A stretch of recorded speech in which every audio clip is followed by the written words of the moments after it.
I think it would be a nice gesture to move it around a little bit to accommodate people who drive long distances. So that's my recommendation.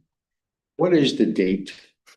February 26. 6th, Okay. last Thursday in February. I wanted to check because Is it on your calendars? We should have save the date, I We think, did. if you're using a I digital wanted to calendar. check because Did you tell? there's the annual NACO conference in Washington, DC. Mhm. I've never gone. I don't do anything with NACO. But a lot of, are you going? No, I went last time. Well, this is not. I've never gone. February 26th.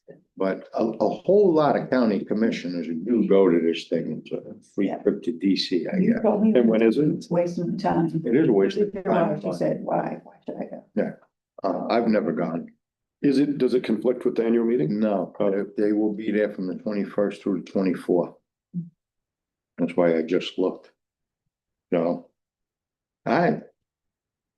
So do you guys want to take a, I mean, you don't have to take a formal action. It's not necessarily a formal action. If we change the date, it would be a formal action because we adopt a calendar. But if you keep the date, we don't have to take a formal action to change the venue. I think I would just want to, make some head nods or something to make sure people thought it was a good Let's idea. have a real quickie. Anybody have a preference to changing the venue and keeping the date or moving it back a month? I think it sounds good. Keep the date. Yeah, I think the date's more important than the venue. I agree. It's not Cause you about screw up venue. everybody's schedule. So consensus seems to be, All right, we'll move it Keep to the the, date. keep the date. We'll move it to the terraces at Sir Tiger. sounds like a plan. Okay. Thank you. All right, Alan, keep going. Executive committee name discussion. So Mike and I discussed this the other day. It is not common that you would have an executive committee that is the governing board. Normally, the executive committee is a committee of the governing board. So, and Mike has sometimes, and I think all of us have sometimes sort of get confused about who's the executive committee versus the officers versus the general membership or whatever. So, Mike and I had discussed, what if we change the name of the executive committee to the board of directors, which is a more typical name for a board like this one that is the final decision maker, rather than executive committee. I think it's probably especially confusing for outside agencies who don't understand why the final policy decision-making body is called a committee. I thought we were the board of directors. So that's good. It's every, Exactly. Lynn, I serve on 15 different committees. And they're all board of directors, Yeah. board of trustees, that kind of thing. And then you have the voting body is the executive committee. We've never done the executive committee.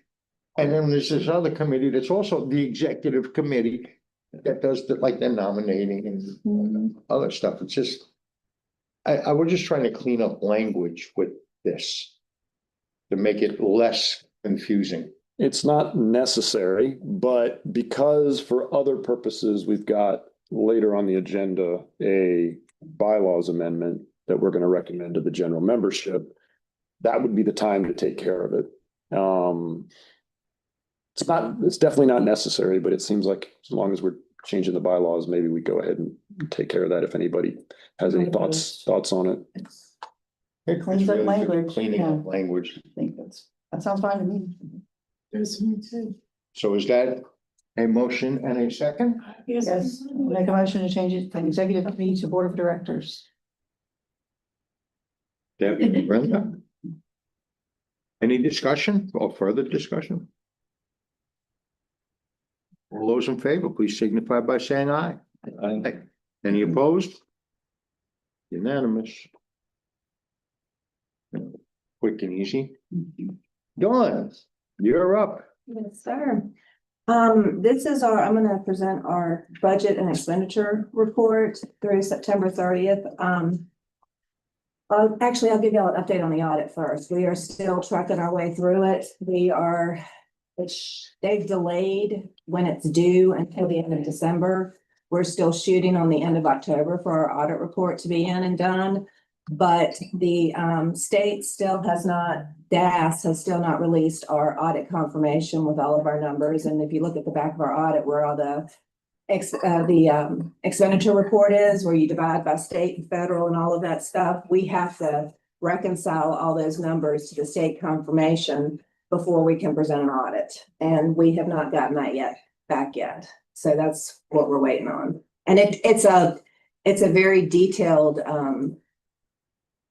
document that we have to.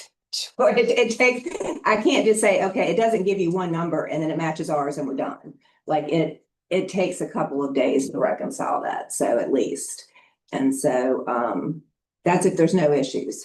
I have gone through before and we've had other regions in our confirmation. So I've had to get that changed and stuff, and it's that's what we're waiting on for that. But other than that, I've given them everything that they need. We've made some adjusting entries, you know, based upon when we didn't for accounts receivable, we didn't receive within our 90 days. So but other than that, we're kind of held up by the state right now. So like I said, we can't finalize. I can't get a draft copy to review to see what's all in there. I can't make any statements on where we're at or what we're going to do or how we're going to go forward. So, But at this point, it doesn't look like it will be delaying our presentation of the audit to the board in December. as of right now, yes, that is correct. We plan on. Change. I mean, I can't promise it to you because we haven't gotten it yet. Like I said, it doesn't, we'll work, as soon as it comes in, they'll start working on it, I'll start working on it, but have we heard anything? The budget office was on our meeting last week and they said they would have it in the next couple of weeks. But we have an overpayment from last fiscal year that they're going to try to rectify first before they can send their audit confirmations to the state audit department, and then they'll post them. So I'm thinking it'll be a month, maybe. So that would be in November. So I'm hoping. We hope to have, when's the December meeting, like the 13th, 12th or 13th? It's pretty early, right? Because The 8th. The 8th. The 8th. I hope to. I'm keeping my fingers. We'll do everything we can. I'll have it to you guys by then. Okay. Any other questions? Back to the budget report. It's the beginning of the budget, so if you notice, area agency on aging and workforce development are a little underspent in there, especially like with our county money. We're only at 1%. And we just are getting all of our county contracts back. Today, I just did sign New Hanover County's contract. So they're accruing expenses, and we'll get a request when we get all the contracts in, we'll cut the county's very large checks at one point to cover their first quarter. So that's why you've noticed that those are a little underspent. And our COC department, we're at 16%. The ESG program currently is at 0% because of the delay in getting requests and getting payments made to them. They have up to 45 days after the end of the month to pay, to submit a request for payment and then for us to pay them.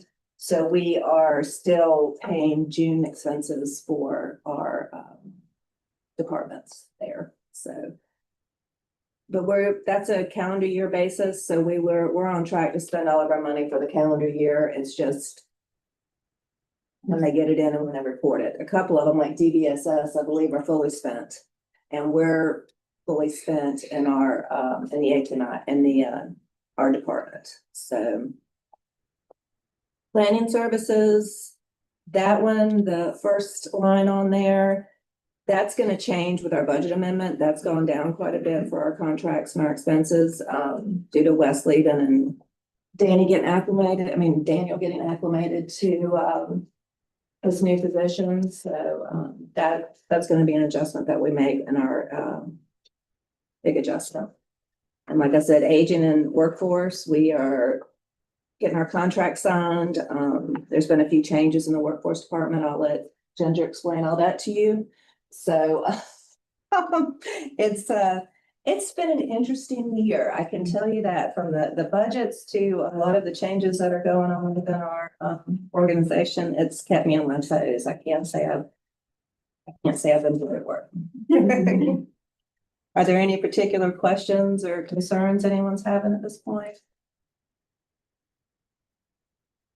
No question? Yeah, I think y'all will need to accept this. Second, we said that. Brent, Right, Teresa. Teresa. Sorry, I'm just writing it down. Any other discussion? All in favor, please say aye. Aye. Any opposed? Unanimous again. Before, Alan, I'm gonna assume you're doing this ordinance amendment. Before we do this, you will see a whole lot of triple red stars, meaning we need to take action throughout this agenda, and it's a lengthy agenda. Please clarify what's going on. Alan and I have been discussing this for a while. There's a whole lot of stuff. What we're doing is cleaning up languages and moving things to where they need to be. We're just trying to clean up everything. So a lot of this stuff, although you see all of these agenda items that we need to vote on, a lot of it is simply putting things where they're supposed to be, changing languages, and just trying to clean it up. So don't panic when you see all this stuff. A lot of it is simply doing what we think is the right thing to do. And going back to the nominating committee. Anybody wants to take this job as chairman? Have at it. I've been the chairman here for 5 years, and Alan and I truly speak a couple of times a week throughout the year. We're just trying to clean it all up and be as professional as we can be. And so that's what a lot of this stuff is. So with that being said, Alan, budget ordinance amendment number 1. Yes, thank you, Mike. So, as most of you will remember, when we adopt our budget in June, it is well before a lot of our numbers are known, and so it's a best guess. Is typically in October when we do the big first amendment to align our revenues and expenses to a much better number, much less of an estimate. And so that's what this is. As well, there's been some changes since then also that we have to accommodate. And so running through the expenditures, $160,000 reduction in local government services. This is largely related to West leaving us and the reduction in contracts in local government services. And as a result in the reduction in contracts, LGS is spending more time in its ARPA grant, less time in contracts. So that reduces the expenditures to the contracts line item. In aging services, it's an increase of $544,897. This is a mixture of things. When we budgeted based on last year's allocations. We had an increase in allocation from the state for our aging funds this year, so that's part of it. And then as well, there is a discussion item later on the agenda that we'll talk about, but we're assuming that you guys are going to instruct us to move forward on this new Veterans Directed Care program. And so the budget amendment includes that as well.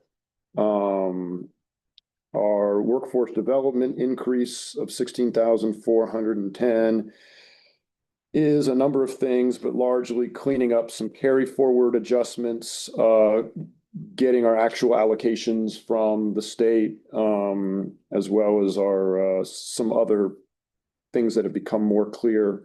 And so that's a total increase of 16,410. For the homeless services program, increase of 294,942. That's a number of things. We got some extensions on some federal grants that we were otherwise not going to be able to spend as much money on. And so now that they're extended, we're going to be able to expend more funds there. So that increases it. We also, there's a decrease in there that takes out the funds that New Hanover County normally contributes to that program.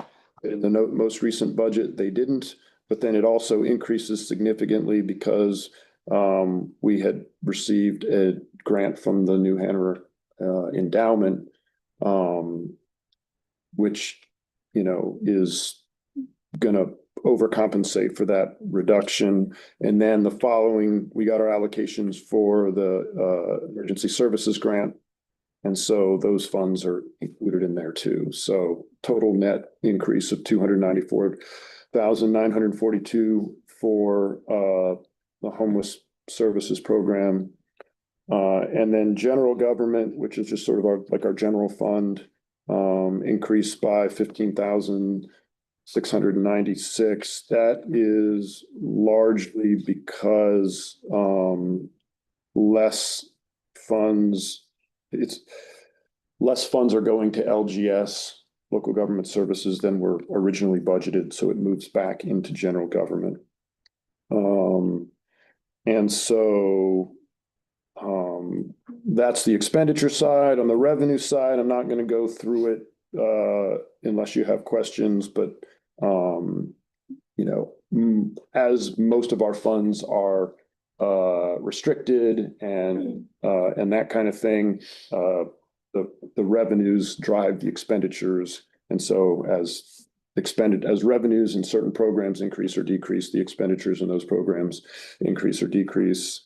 Unlike most of your jurisdictions, we don't have sort of general tax revenue that we can sort of decide where we're going to spend it. Our funds are restricted in nature, and so we spend it where it's authorized to be spent. And so the revenues just dictate how much of that is federal, how much of that is federal that passes through the state, how much of that is state money, et cetera, et cetera. But in a sum total, it's an increase in the budget of $711,914. Yeah. The 12,000. Oh, thank you. You'll also see in revenues, we're proposing to use, as we talked about last year, but never completed. There was $12,000 in fund balance that we had received from, what was the name of the? Not Res Care. Carolina Care, continue, it's like some, it was a. Yeah, I don't remember the name of the. Southeastern Care? Yeah, it doesn't exist. Postal Care, maybe. It was yeah, they merged into Trillium. They gave us a grant upon, or they gave us funds that were to be used for a purpose. We discussed this before, but they gave us funds that were to be used for a purpose. We were unable to spend those funds, and then they dissolved and became Trillium, and we were unable to return the funds to them because the entity no longer existed.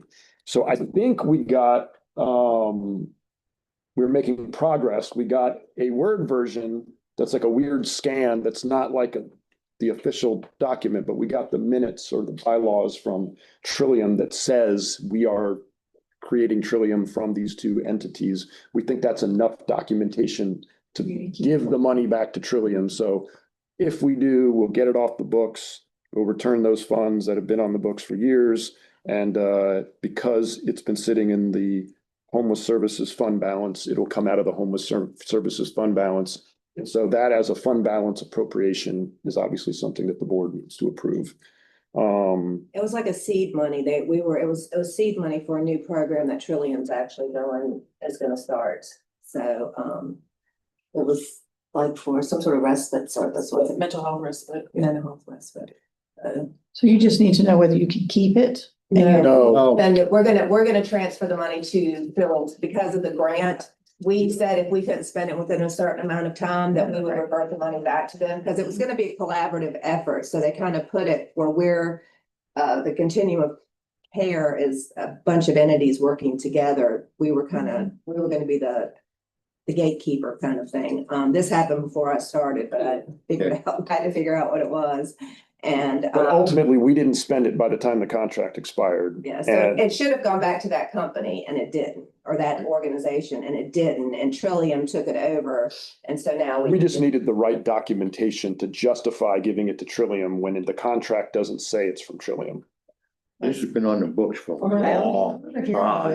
There's no way you can keep it. I mean, No way. I mean, no, even if we could keep it, we can't use it. No, we've known about it, but we don't know, we weren't quite sure how to utilize it, because it was for a program that, if we don't do programs here, we're more of a, I don't want to say administrative, but we're more of a, Like a facilitator. yeah, that's kind of like what we do. I mean, we don't actually run programs within our organization. So Okay. it was going to be used for that. And so it's not, that's the purpose of the money. That was the purpose of the grant. And it's not something that, a service that we currently, that we provide. Well, but ultimately, the contract expired Yeah. before any of us were on board. Yeah. And we didn't use it for the purpose it was intended for. So it said to return the money, and we just needed to, the contract said to return the money. We just needed to figure out how to return it, since the entity that gave it to us doesn't exist.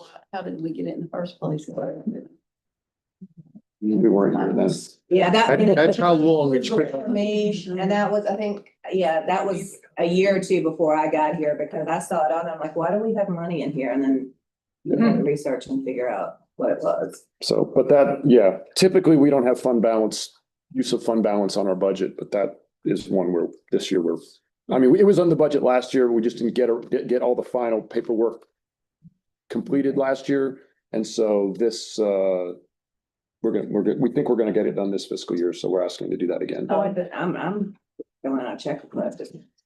As soon as they send us that official document, yeah, if they can send us the original version of that document they sent, we're good to go. So I have a question about the county.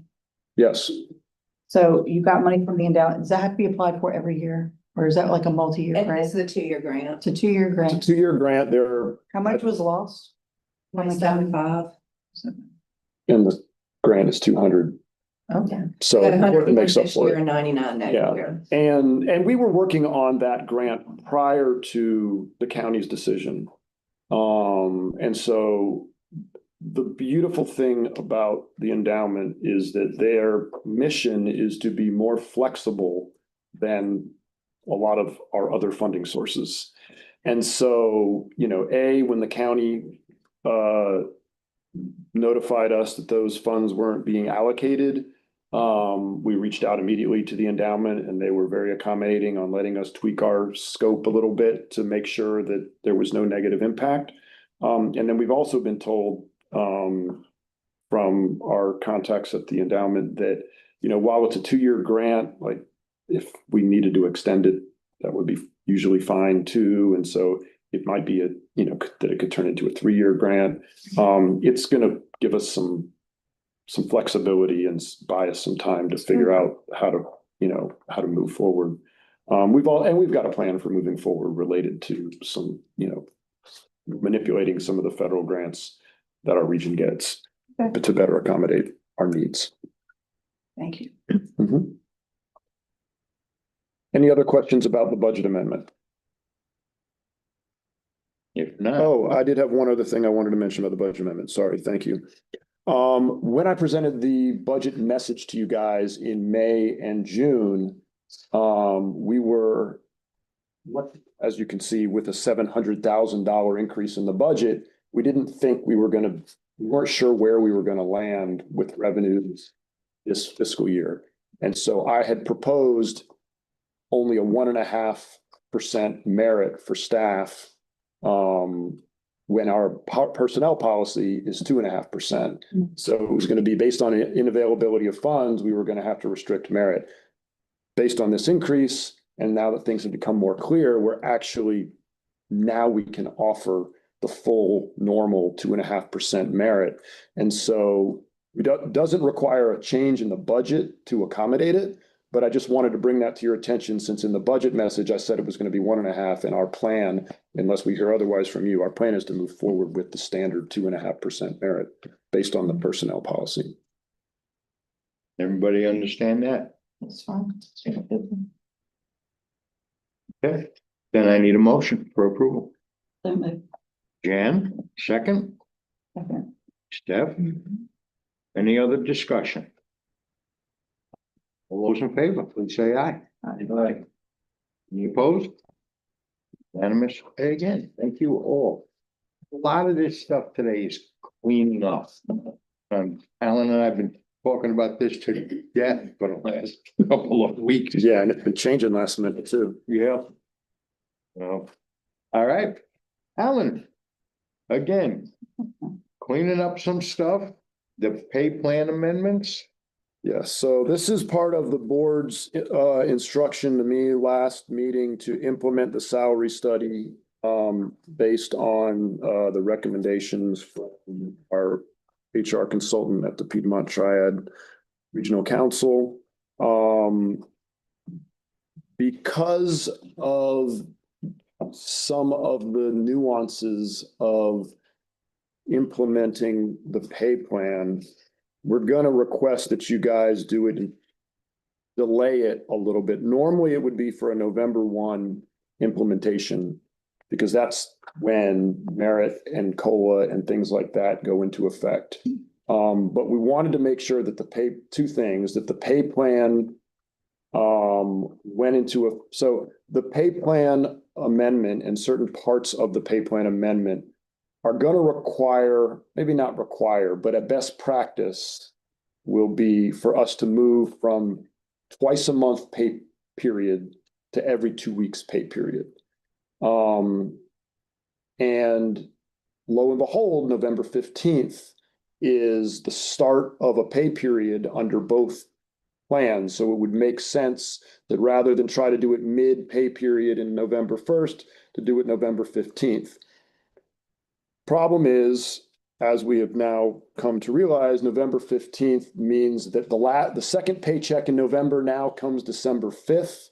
It's a little bit smaller because we go from 24 to 26 pay periods in a month, and it's right before the holidays, and it's short notice, and so it's probably not fair to the staff to try to do that on such short notice. Lo and behold, February 1st is also the first day of a pay period under both plans. So what I'm going to ask you guys to do is to adopt first a pay plan amendment number 1 that is going to be not implementing the pay plan starting November 1st, but it's going to get our COLA, our cost of living adjustment, which supposed to go into effect November 1st.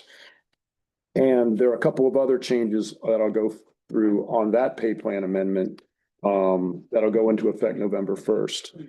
In your packet, I have, the new pay plan, which says effective November 16th, and the accompanying, you will remember, because some of the things were going to change, that when we implemented the new pay plan, it was going to change some things in the personnel policy.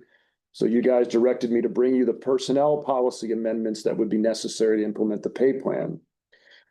So the new pay plan and the new personnel policy, the drafts both say effective November 16th, but I am going to, after evaluating this further, I'm going to recommend that we make them effective February 1st instead. And so, so that being said, on pay plan amendment number 1,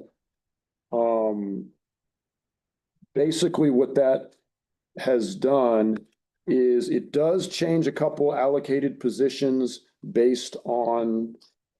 Usually stuff where you are, we can. Sorry, that's this page here. Yeah, April, you're on the one too far. So on this one,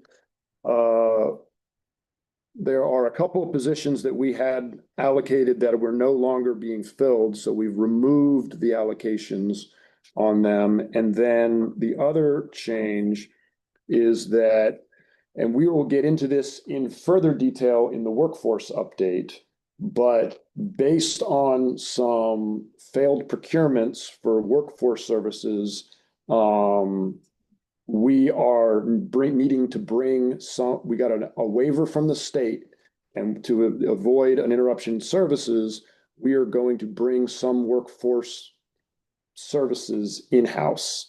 And so there are 6 new positions added to this pay plan for temporary full-time workforce development staff to run the programs for Pender and New Hanover in-house. They're temporary, so there's not a long, all of those new positions are just through June 30th. We will have to go back out to bid for contractors to run those programs in the spring for implementation on July 1.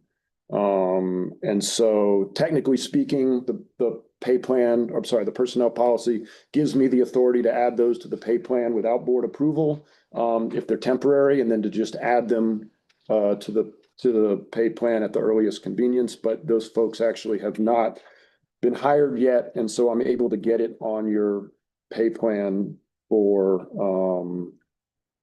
before it goes into effect. So that is the pay plan effective November 1st. It does, as you can see in the packet also, it's on the old format. It does include the step and grades, which the consultant had recommended we abandon the steps. And so since we're not implementing the pay plan, the new pay plan, until February, this is under the old system. Alan, Yes. Jan just pointed out that our numbers for the part-time, full-time is actually 9, not 8. Huh. Thank you. Good catch. Isn't that? Good catch. Okay. Thought there was math in there, but maybe there isn't. Maybe I had to update that. I guess so. Thank you. I mean, we have the 9 Yeah, here, but at the bottom, Yep, the total allocated positions is wrong. It should be 9. And I guess we might as well count the other ones too. I just did. Yeah. good catch. Good job. Yeah. Okay, so the other numbers were right. April, you got that before I sign this at the end of the meeting? I'll reprint We'll one. fix it. Yeah, Mike, I might need you to stick around for a minute while we reprint. So those are my comments on this first pay plan amendment for effective date of November 1. Because of this going into effect on November 1, again, the COLA will be effective November 1. Merit for this fiscal year will be calculated under the current the current status, not the new status recommended by the consultant. That'll take effect next year. And so this pay plan is under the old system that's effective until, assuming we adopt one and to be effective February 1, it'll be effective. But it also includes any adjustments because of the pay plan. Because of the pay plan that we accepted. Well, those are just in ranges. Okay. So I don't think those are technically in here, but you're right. So we are implementing the pay adjustments recommended from the pay plan, just not all of the other policy recommendations from the pay plan. Thank you, Don. Good point. It got convoluted fast trying to implement this. Like I said, it's been interesting to. quarter. Gosh. Isn't it wonderful to have great staff to keep you straight? Yes. Are there any questions on this? I don't have a question. You know what? I do have one other. It looks like there's one other adjustment. It looks like the grades, the grade recommendations from the pay plan do appear to be implemented in this pay plan as well. So the salary adjustments and the grade updates are in this. Policy recommendations is what we're delaying until February. Which is how we compute merit and, the scale, not the scale, but just basically how we do the merit increase is the only thing that's gonna be delayed until February. Yeah, and abandoning the steps. Was that clear as mud or what? Are there questions? Just a quick statement. Yeah. We have talked about this ad nauseum, you and I. And it's, as you can see, there's still things. It seems every week things change. This is why Alan and I talk about this on such a regular basis. I want to point out. This is the grades. This is not the salaries. Okay, just so you know. Before you vote on this. Which is this, so. I just want you to understand what it is you're voting on. All right, with that, pay plan amendment number 1, Motion to accept. Brenda and Jan, thank you. The corrected version. With the new total at the bottom. As you can see, this gets confusing. All right, Yeah. all those in favor? Aye. Any opposed? Thank you all. All right. Plan amendment number 2. So now, moving on to the next page, this is the new format of the pay plan. This is the one that I had originally thought would go into effect November 16th, but that I am now requesting go into effect on Feb 1, 26. So at the top of that effective date will need to be updated. The main change that is provided here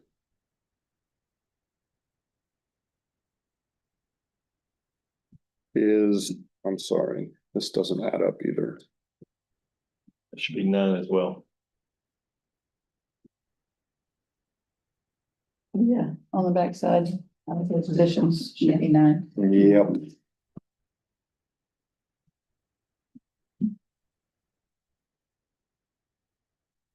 Yeah, and that one is math, so I don't know why that one's not working, but, and then on the other one, we got rid of the LGS interns, didn't we? And I didn't take it off of this, unfortunately. We're not gonna be doing LGS interns this period because we have, brand new, that 0.15 LGS intern. They're temp and part-time, so I can do that without you, but that's why that last column adds up to 1.4 instead of 1.25. I apologize. Last minute changes that didn't get caught. Otherwise, this should have this, it's a little bit different format that more consistently reflects how most entities do paying class plans. This has the updated grades and positions and salaries, but this implements that annual progress, which we had talked about at the last meeting. So that rather than merit being a percentage of your salary, it's based on your grade, and everybody in the grade gets the same annual progress. So that, for example, our 2 ombudsmen who one's been with us longer and has a higher salary, but they do the same work, so their merit is the same. That is essentially what goes into effect with this pay plan. I'll note this pay plan also updates some Fair Labor Standard Act statuses, but that's my responsibility for designating those. They're shown here, but technically speaking, that's not the board's adoption. And so as those need to be updated, I update those. There are changes here, but that's not technically speaking part of what you're adopting. Okay.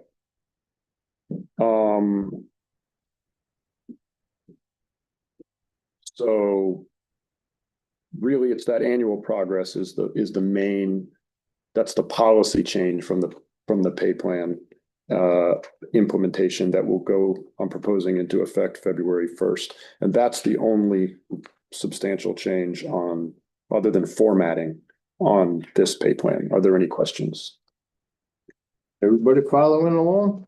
I guess. I'm not sure. I'm not sure I am. It's a lot. Again, this is the stuff we've been trying to clean up. And there's a lot going on behind the scenes, but we want to try to make it clear before we bring it to this board. So, Alan, Dawn, So I'm looking at the two sheets here. And so the only corrections are the 9. from Yeah. A, and on this sheet, it's 1.25 instead of 1.4. Yes, because we're getting rid of that 0.15 yeah, in that last. Point.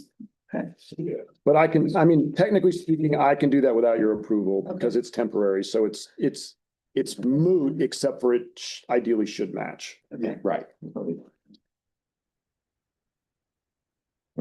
Everybody following along before we take an action on this? Any confusion that needs to be clarified for you?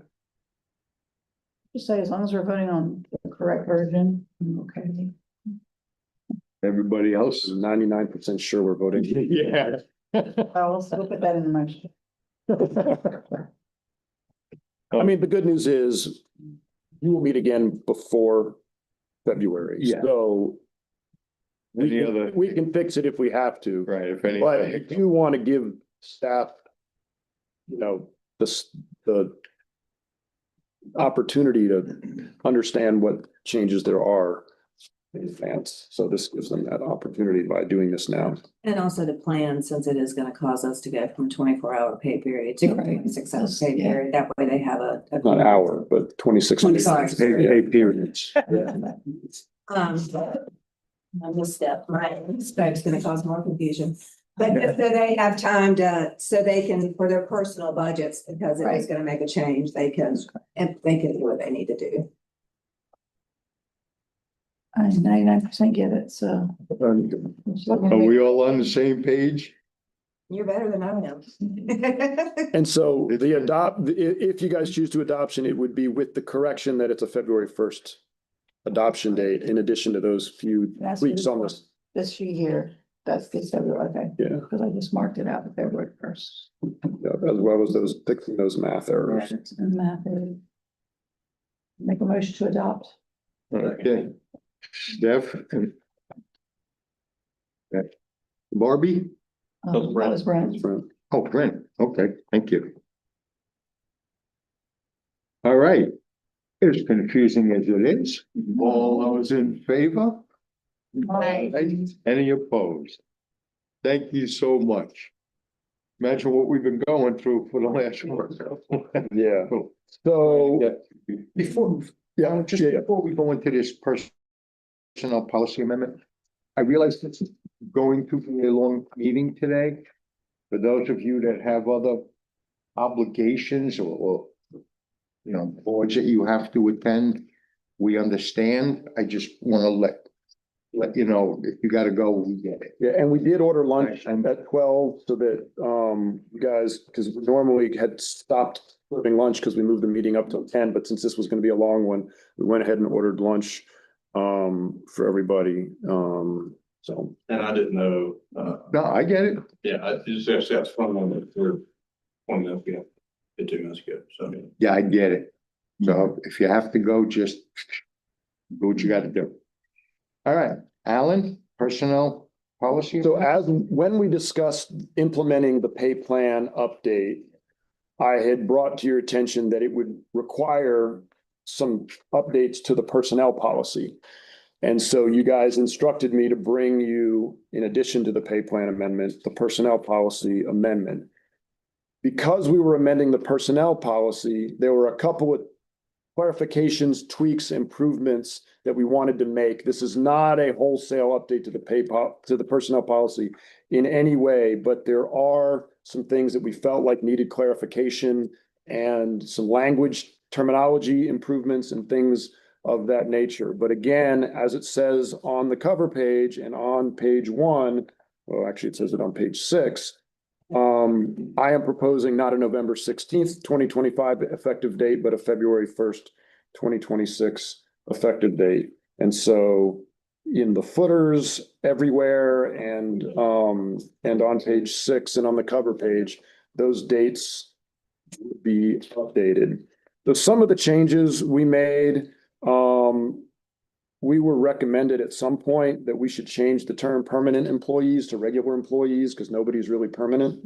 And so everywhere that it makes sense, there was one place where it didn't make sense, but everywhere where it makes sense, we changed the term permanent to regular. And then as well, we specified what full-time and part-time is, and we specified what temporary and non-temporary is. It was a little bit unclear the way it was written before. I think there were some people that might have been not fallen into any category.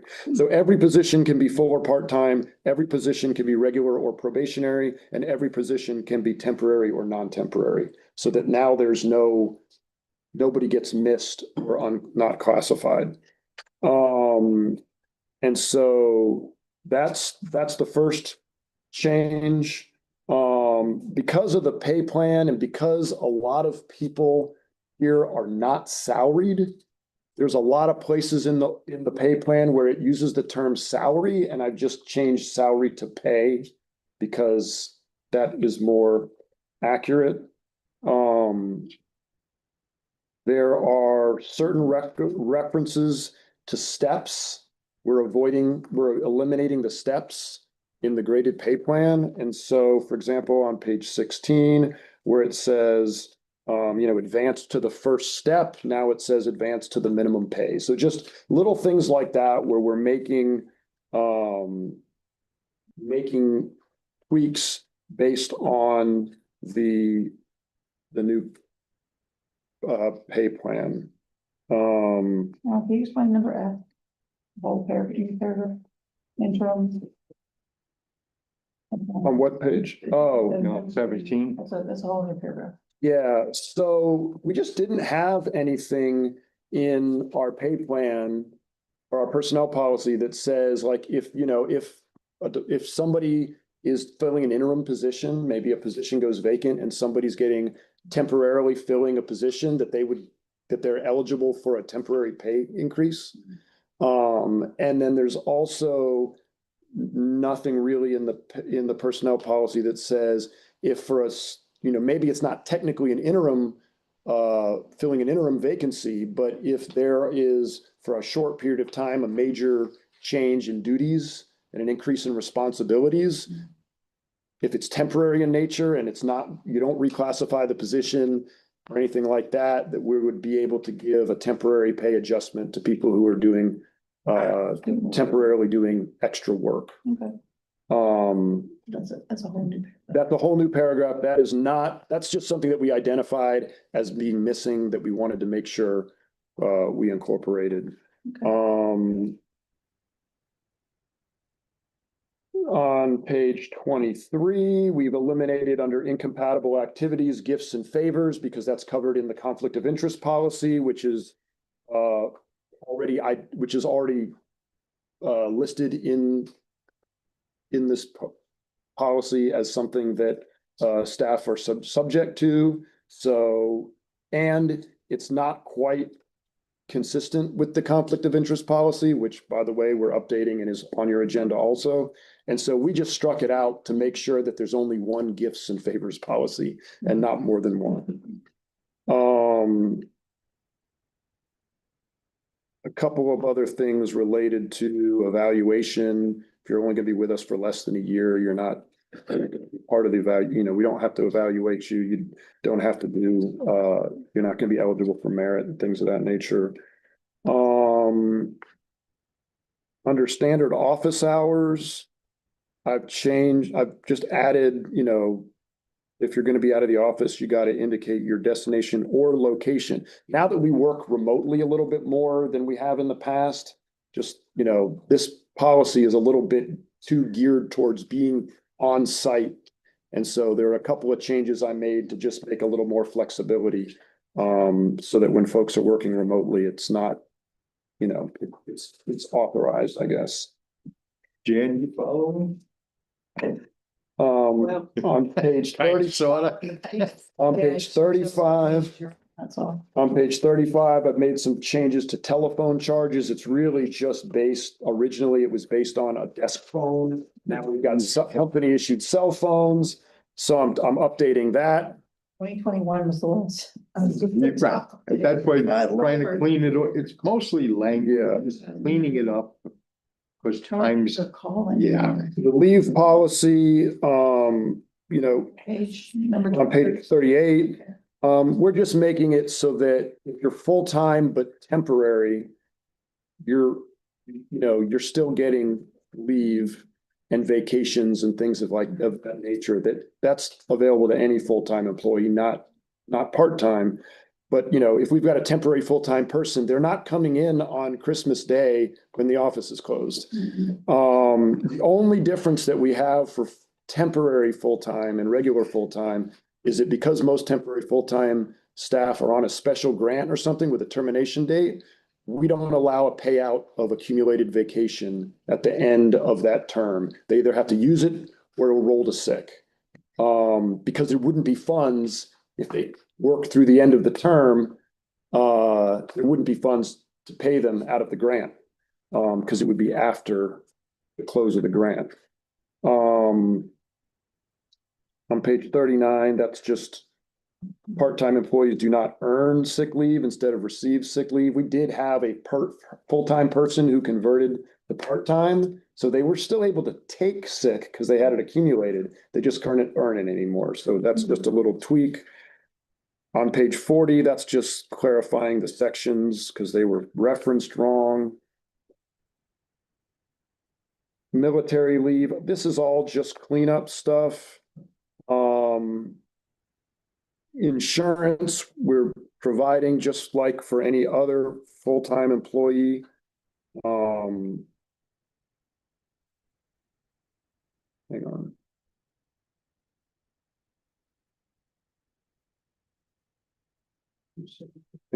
I thought I changed something here. This is something, that insurance on page 42, I need to look at that again. I may need to bring a change to you next month on that. That doesn't look right. Budget part A. Yeah, in A, that underline whose employment period is a year or longer, I think that's inconsistent with something else. I need to look at that. I apologize. So we could probably adopt it with the exception of that until you bring it back. Just not 100% sure. Let me think about this. Yeah, I think I am sure. Dawn, isn't that what we discussed? That not just full-time who are with us for greater than a year, but all full-time employees get medical health insurance. Okay, so yeah, if you want to strike out whose employment period is 1 year or longer, I think we tried to fix that in the definitions earlier, but I don't think we caught it here. We strike that underline. Just that underlined section, whose employment period is 1 year or longer. I think we, at one time, we had discussed for under a year that we had thought about that, but then considering the competitive job market, we needed to make ourselves as attractive as possible. Yes, Sentence should say full premiums for the council plan are paid for full-time employees, period. correct. Okay, Yes, strike that. yes. When do they become eligible for insurance? After 90 days? After 30. 30 days?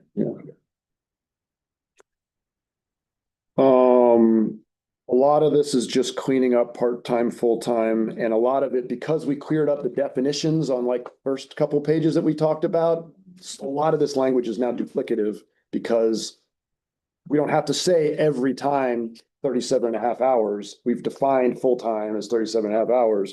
So there's a lot of situations where we can clear that up. Yep. It goes from 42 to 44. Yeah, we're only showing you the pages that Okay, have okay. changes. Thank The other pages, the only change is the effective date in the footer. Thank you. You don't need to review All right. those changes because they're not changes. Those pages because they're not You changes. just gave the pages that had changed. Correct. Okay. Properly naming the 401k system from the retirement system. Clarifying who gets full-time, not every employee gets the 401k match. On page 44, there's some added language about non-temporary positions because, again, previously we had not differentiated between temporary and non-temporary. I think we called it permanent, but it's not permanent. At the bottom of 44, that's all getting rid of steps and rates, going to the term pay. And actually all through page 45, it's just cleaning up how we're dealing with pay probationary period and things of that nature with regard to not having steps. On page 46, this is where, based on a lot of discussion with regard to exempt and non-exempt status of a lot of our employees, we're really going to need to move to a bi-weekly pay period with 26 pay periods per year rather than the semi-monthly pay period with 24 pay periods per year. And so this paragraph implements that. And, also prohibits people from working more than 40 hours a week without written approval of their supervisor, because we really don't have the funds to pay overtime, and people really shouldn't be working overtime. They really should be able to get the job done in 40 hours. And if not, we need to look at how to better provide staffing on our duties. But my understanding is that there are a number of positions that we have been classifying as exempt from overtime that are likely not and need to be updated. And then the last thing I'll bring your attention on page 47, we have a separate longevity policy. I don't know why at some point it is not in our in our personnel policy. So I have just reworded it to make it a little shorter, but this is the exact same longevity policy that we already have. We're just putting it in the personnel policy so that it's consolidated. That's it. Is there anybody that isn't confused? That's it. I mean, I think it's really, most of these changes are not very substantial. Alan, I just have a quick question. The non-exempt are, the majority of them are going to be non-exempt salary, not hourly. Correct. They can still pay overtime if they work more than 40 hours and it's approved. Correct. Yeah, they're still salaried. They're just exempt. And as I said, that's a determination that I need to make based on, and it can change based on job duties and responsibilities and, supervising enough employees and things of that nature. So that is my personnel policy amendment, implements the pay plan that we're requesting you to approve with a change of the implementation date. Now is February 1st of 2026. And then that one change, that one strike through on page 42, thank you, 42. insurance, part A and benefits. Yes. Did you discuss this personnel policy change with staff, with your staff? I've discussed it with the department heads and with some staff. It affects different people differently. And I think that probably we need to have more discussion about it. Would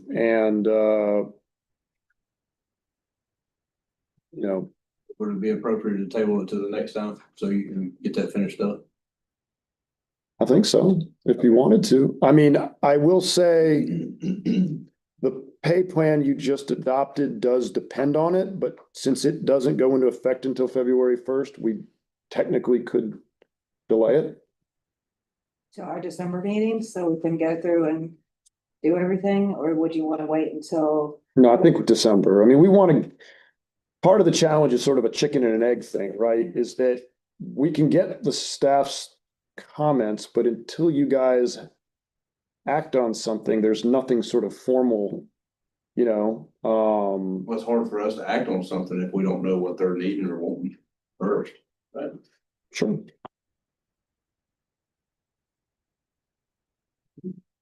So how would you like for us to do that? Would you like for us to have a staff meeting and let you You know? want to have like a conditional approval or something so that they know that this is the draft you guys are considering moving forward on or something of that nature? It's a draft.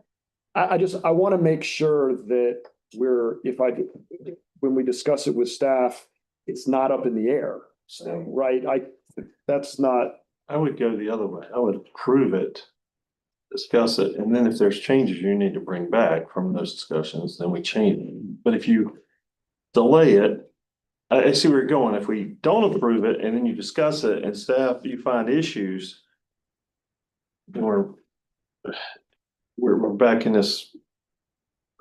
I don't know. The more stepwise you do it, it's easier for me to keep up. A conditional approval might be okay, and that way, when we present it to the staff, this is what's conditionally approved, and you don't think so?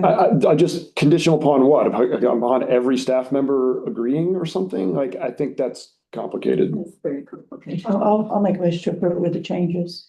And I'll bring it to the staff, and then if we have any tweaks based on staff comments, then I'll bring it to you. That's. So there's a motion on the table to, I think it's a good point to discuss it with staff. I just want to make sure I'm not bringing them something that you guys aren't behind or, or isn't being truly proposed or something of that so nature. I was in a motion to approve it with the date change and one change in page 42. I'll second Stephanie's motion. We're gonna rely on you to bring those suggestions back next meeting. We have something now to work. I think that works. what is the motion? To approve this Personnel policy personnel policy amendment. with the change of the date and the change on page 42. So are we approving what's in front of us or are we going with conditional? What's in front of us? And then she said in December that after he has a meeting, if there's any changes, we'll discuss it that way. It would be a minor amendment. Yeah. Yeah, So it's a conditional. No, we're moving maybe. the personnel policy amendment. And then if staff has issue with it, after we approve it, he'll bring it back as minor amendment. But it would be an amendment that I would It would bring be to you amended that to would be then approved. change this newly approved plan. Right. Yeah, Is that crystal clear? Well, I mean, every plan is conditional in that sense, right? They Yeah. always come back and amend it. Right. Right.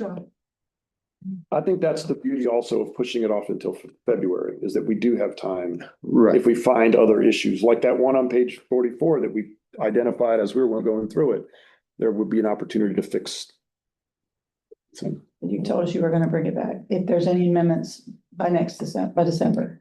yeah, and I mean, I guess it's probably worth noting too. I mean, like, just because one staff member has a suggested I know, amendment doesn't necessarily mean I would bring right, it to you or it would be approved. or that it would be approved. Yeah, so I mean, there will have to be some discussion about, Yeah. how. I can tell you that this has been talked about before today ad nauseum. Well, it hasn't been updated since Right, 2021. right. It needs So- approval for the timing. A lot of the stuff you're fixing now hasn't been updated since 2018. Now, the Yeah. phone is the whole time. Yeah. It kills me. All right, so there's a motion in a second. So we need to- Right, I got a motion from Steph, seconded by Lynn. All those in favor, please say aye. Any opposed? One, Brent votes No. What did you just say? No, Mike? majority All approved except. Commissioner Springer. Okay, thank voted you. no. Okay, so that passes. And we've been talking about this forever. I told you this was gonna be a fun one. Yeah. All righty, moving on to the attendance policy update.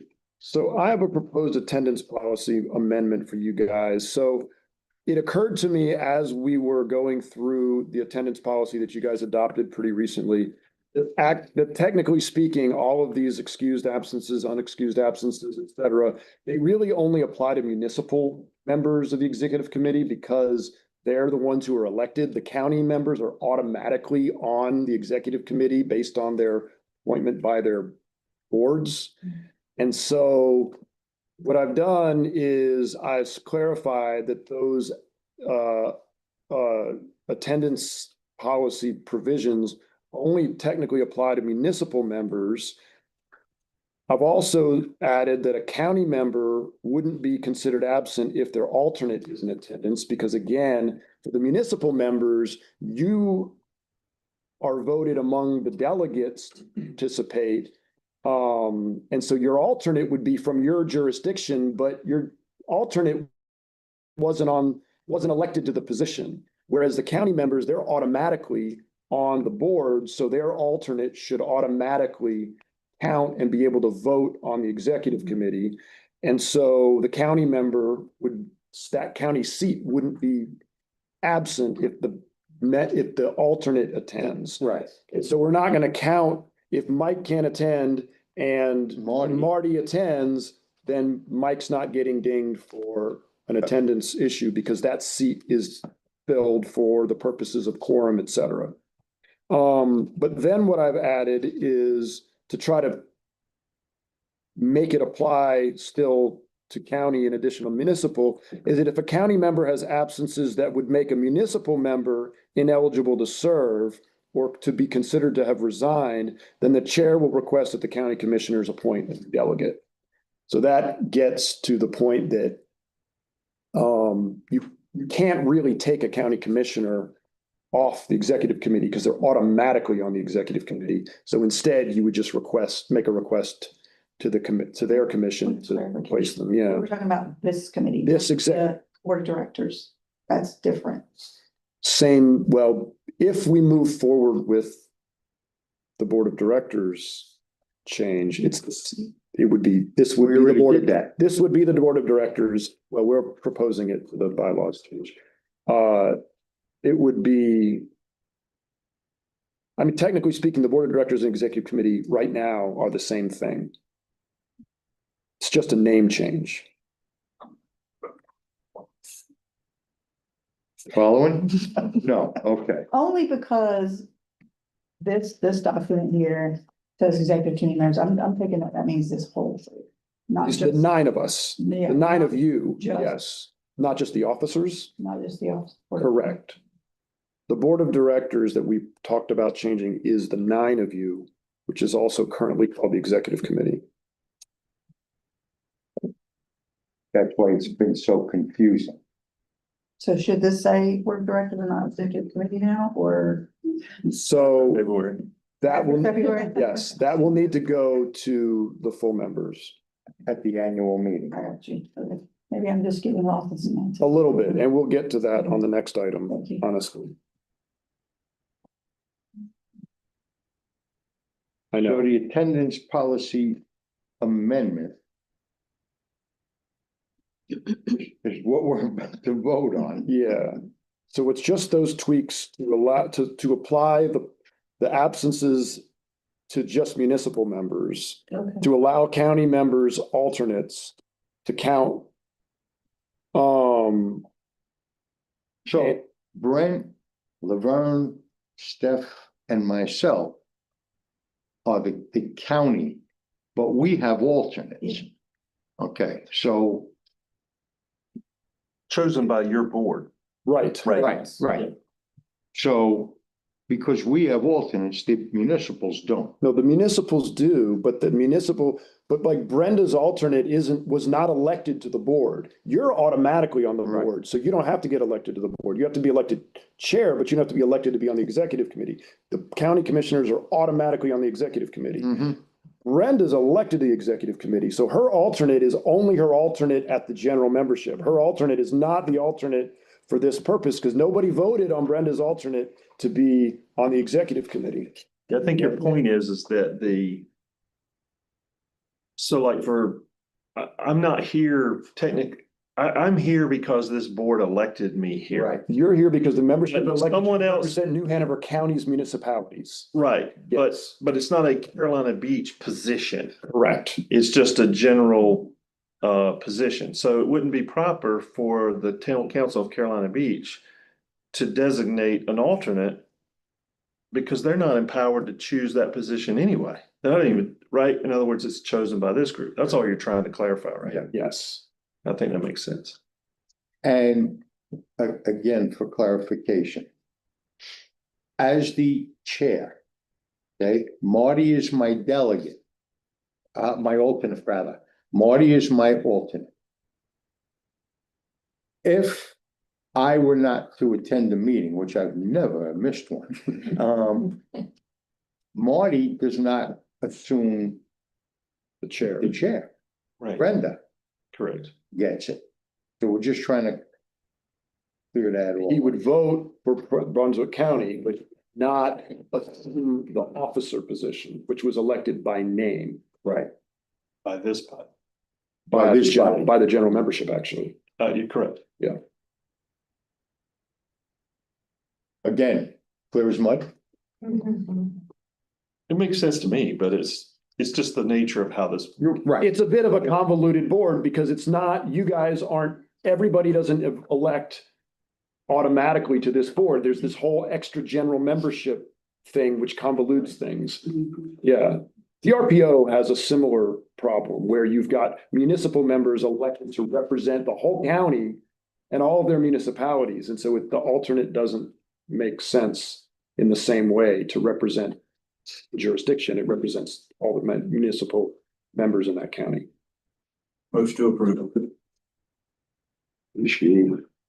I'll second.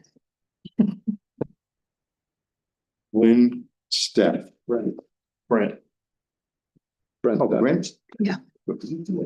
You sound a little bit alike. I gotta be, if I'm not looking, Yeah, 'cause I thought that was him before I knew it was him. all right. All those in favor? Any opposed?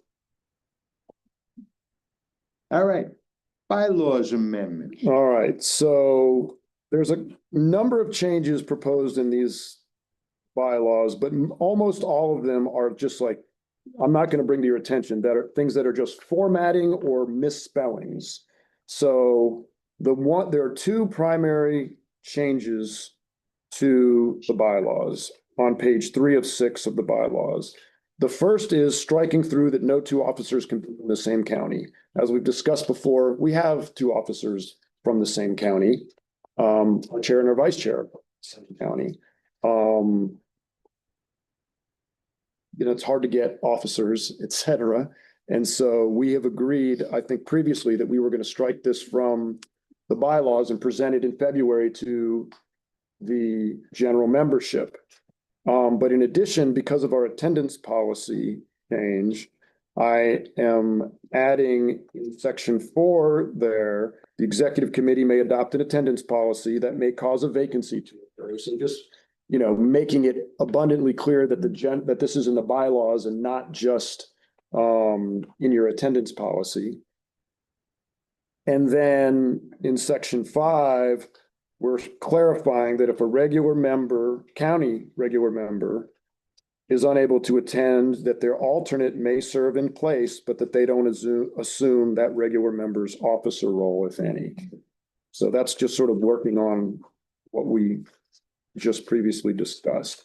So those are the only changes shown here proposed in the bylaws, which would have to get approved in February. However, I do recommend that if, based on the discussion of changing the name to Board of Directors, that we would also, everywhere it says Executive Committee in the bylaws, we would change the term Executive Committee to Board of Directors. Here's where now. Then it will go in February with that change to the general membership. And then maybe also, as part of this motion, I think it would make sense, a condition that, assuming that the bylaws are approved by the general membership, then everywhere executive committee occurs in every other policy and document that we have, that you guys have adopted, that the clerk has the authority to just do that text replace. Do you want that as part of the motion? Think so. I mean, unless you believe that the clerk already has the authority, but I think it's better to specify that. We've already approved that change anyway, earlier. Well, today, or not? the general membership has to approve it in the bylaws, and so you're just making a recommendation, yeah. So in February, I'm recommending that we make the changes to the today, you recommend changes to the bylaws to be presented to the general membership in February with the change that executive committee becomes board of directors, and that if they adopt it, the clerk has the authority to change executive committee to board of directors everywhere it occurs. Get that? Do you get all that? It's being recorded, thank goodness. Need a motion? Are there any questions? I know it's convoluted. I'll second your motion. There's no discussion. And Steph. Okay. All those in favor? Any opposed? Thank you once again. Again, a lot of this stuff is cleaning up lanes, but that had been in effect since 2020. Now we're just cleaning it up. All right. The purchasing and procurement policy, Alan. Yes, so we have run into a couple of times recently where our procurement policy is more strict than state and federal procurement requirements.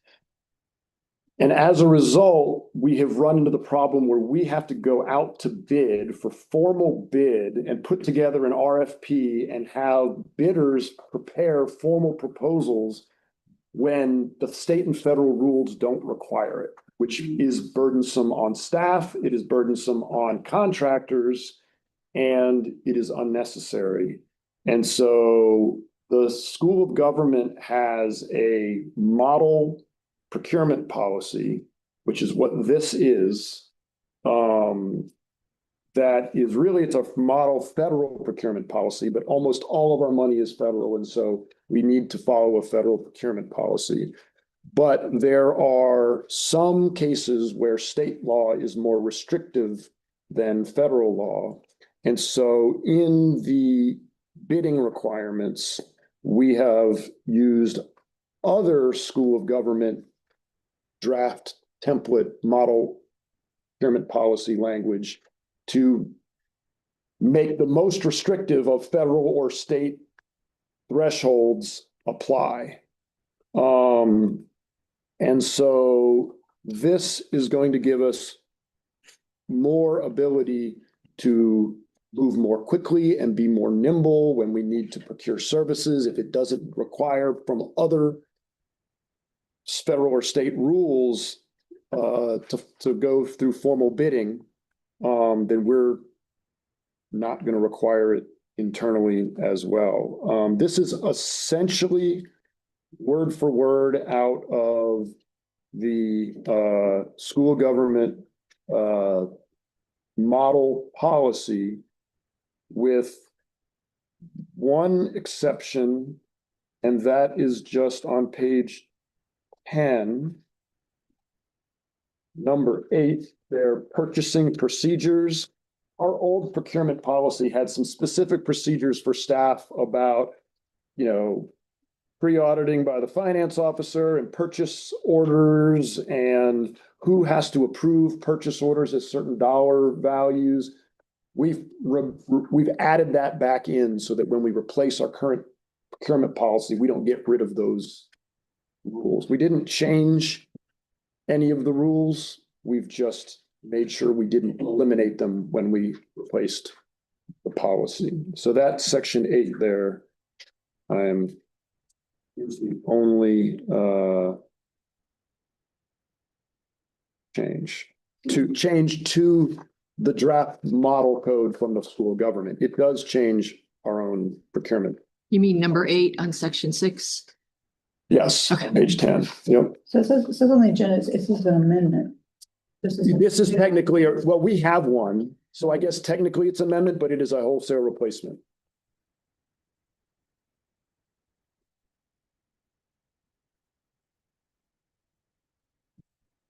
So, yeah, if you don't want to consider that an amendment, I guess technically it's not an amendment.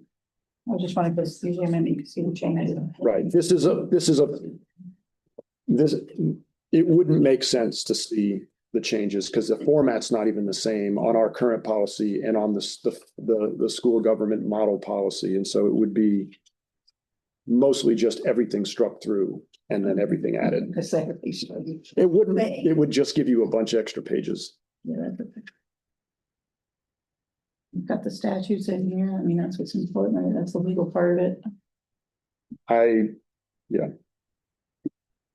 The school government has an expert who specializes in federal procurement and comparing federal and state procurement rules. And they're the ones who draft this model policy and make it available to local governments in North Carolina to adopt. I would assume this is likely the same procurement policy that most of you guys adopt. We just changed it for COG and stuff. Brenda and Brent.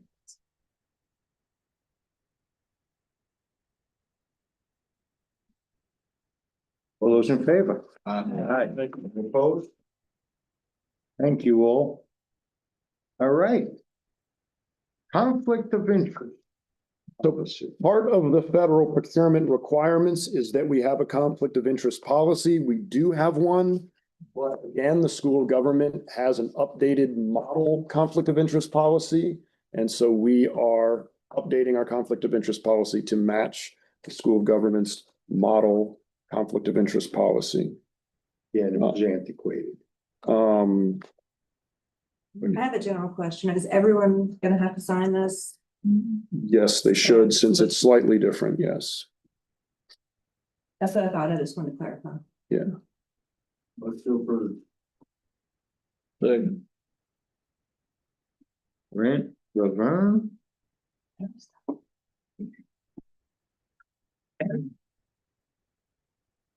Getting there, gang. All those in favor? Any opposed? Okay. Thank you. Veterans Directed Care Contract, Alan, I'm at it with this one. I'm going to try to explain this one. So we have the opportunity through our area agency on aging to start a new program that will serve veterans through the VA and Fayetteville. We would enter a contract with the VA to provide case management and financial administration for veterans that are, and I'm going to let Holly explain a little bit more about what the program is, but these veterans that qualify through the VA would refer them to us. We would provide case management. We would get a fee from the VA. They would be able to provide certain services with VA funds to be able to stay in their homes and get the services that they need. We would contract with a third-party vendor who is authorized to provide the payment services through the VA in North Carolina to pay for whether they need in-home aid or something along those lines. Is that right, Holly, so far? They would be hiring their own caregiver. It could be a neighbor, a friend. It just makes it more feasible because you're so short-staffed when it comes to direct care workers and long-term care and home care agencies. And that way they have more control over their own care. They would hire someone they know to provide that care. And then we would case manage that to be sure they had a payment schedule They had what that person would do for them each day. We'd be in touch with them once a month and in-person visits quarterly to the veteran. This has worked well with at least 5 other AAAs across the state of North Carolina, so we're not the first. I love to let my counterparts go first and see how it goes. It has gone well for most of them. You would have to have between 15 and 18 veterans to make it a full-time position. We would use our aging specialist currently to do that, and I would be her backup when it came to case management for the veterans that we have. Until it justified a Yeah, full-time. and it would be a slow start, 1 or 2 veterans for the first 3 or 4 months, and we'd see how it goes. But it's worked really well across the state, so I feel like we'd be successful. And so I think is it the VA or their contractor reached out to us to see if we were interested because they want to find a partner in our part of the state to handle it for the veterans in our region. Because they're working with COGs at area agencies on aging in other parts of the state, they reached out to us. It generally speaking seems like a no-brainer. The one catch is that the firm that's authorized to do the financial administration, so they're the ones paying on the veteran's behalf, whoever the veteran needs to hire to provide the care that they need.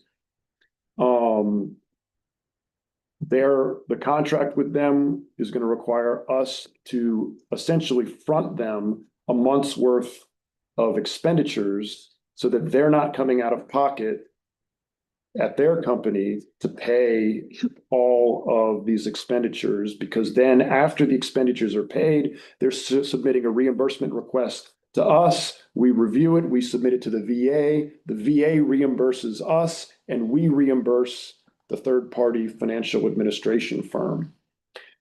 The fee that we're fronting this financial administration firm is an estimate of the number of veterans we would serve in a year times the average monthly expenditure per veteran. So this is a number that over time will go up. The reason I'm bringing it to the board is because it's going to be a cash outlay of funds by a contract to a third party, and that cash outlay at the end of every fiscal year, I think technically it gets returned to us and then we make a new cash outlay every fiscal year.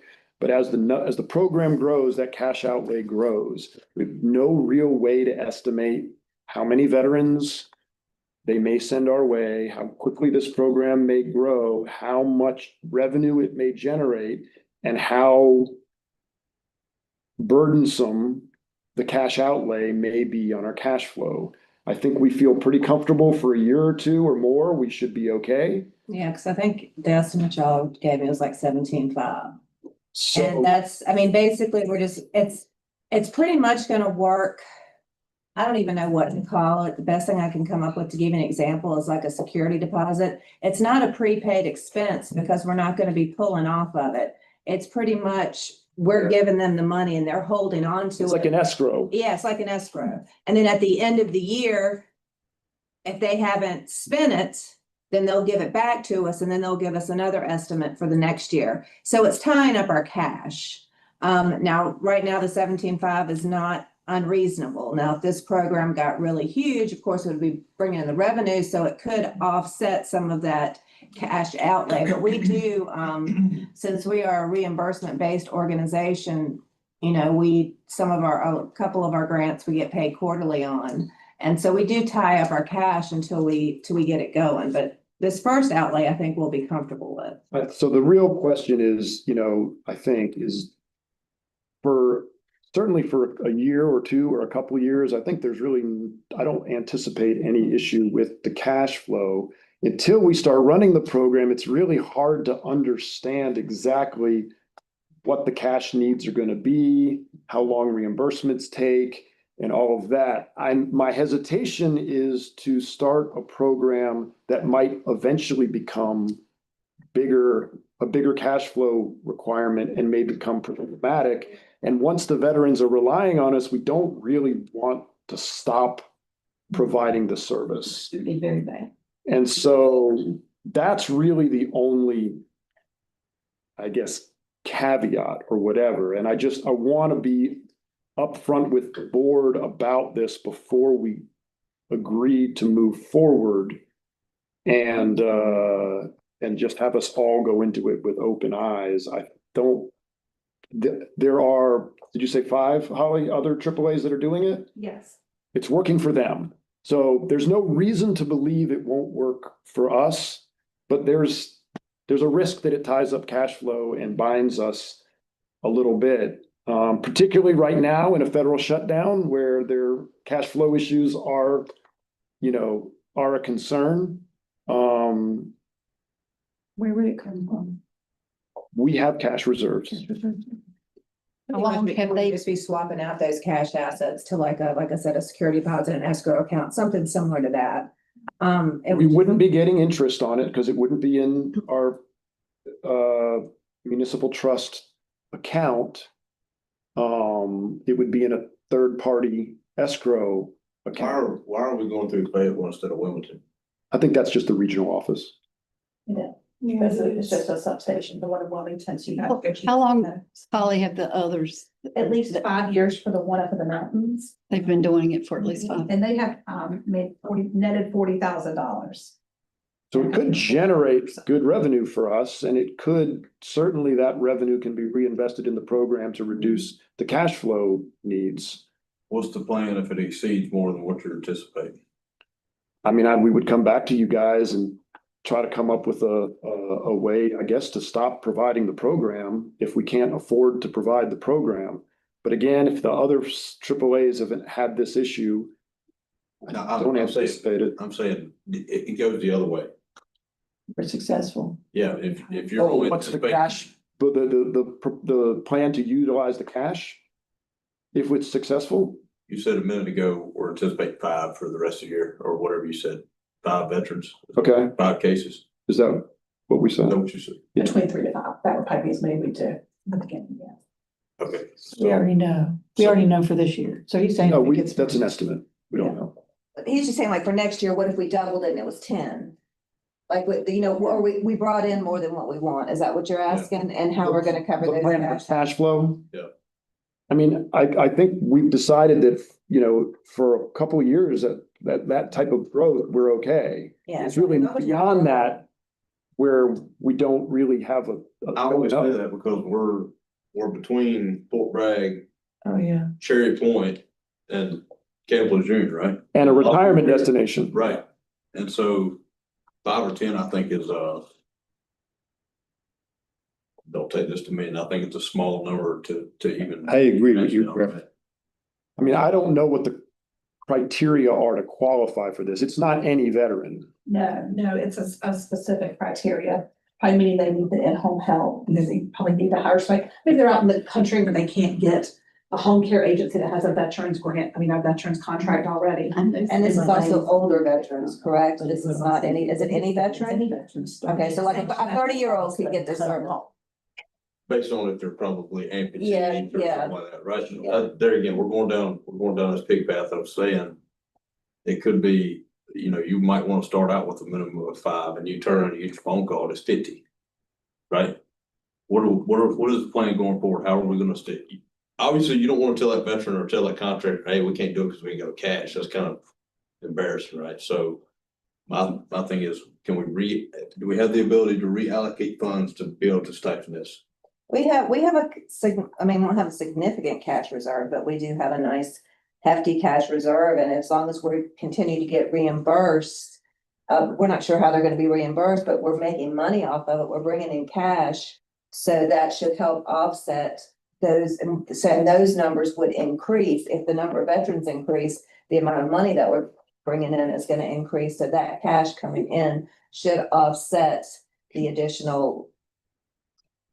Influx. Yes. So the VA pays us a fixed amount per veteran per month, plus the first month is a higher sort of implementation flat fee.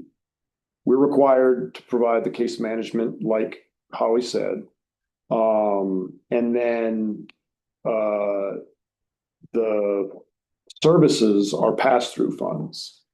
So, all indications are that the cost to the COG will be less than the reimbursement. So we will be building cash. So it could be the opposite problem. It could be that if we get an influx of veterans, that we may have a lot of cash generating from the program to cover the cash needs.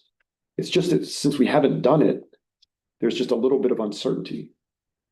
Let's create a line item in the budget for us to be able to review. It would have its own account anyway. What is to approve? Wait, I mean, do I need to refrain from voting on this? My husband is 100% disabled veteran. I don't think so. Why would you? Because the VA would have to refer him and not us, we wouldn't have any specific decision-making. I think it's a conflict. Enough. I don't think it's a conflict. No.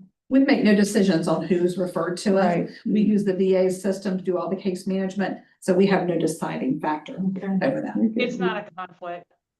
Thank you, Noel. I just want to make sure. That's right. So it's for- Better to ask. Brent made the motion. The motion is to move forward with the program. Yeah. I'll go second. Yeah, I wouldn't want to be. Everybody following Was it? there a second? Yes. Brent, Steph, Okay, I think this is gonna be a good program. I don't wanna put this, I don't wanna make this cash commitment without bringing it to your attention. I think it's awesome. You know, I go to a lot of clinics with my husband, the VA clinics and different things. And, it's awesome what they're doing for the guys. You know, you hear a lot of stories about VA veterans. They do nothing for the veterans. My husband, he'd be dead now if it was not for the VA. Literally. So, you know, I think the Veterans Administration does a heck of a job. I agree.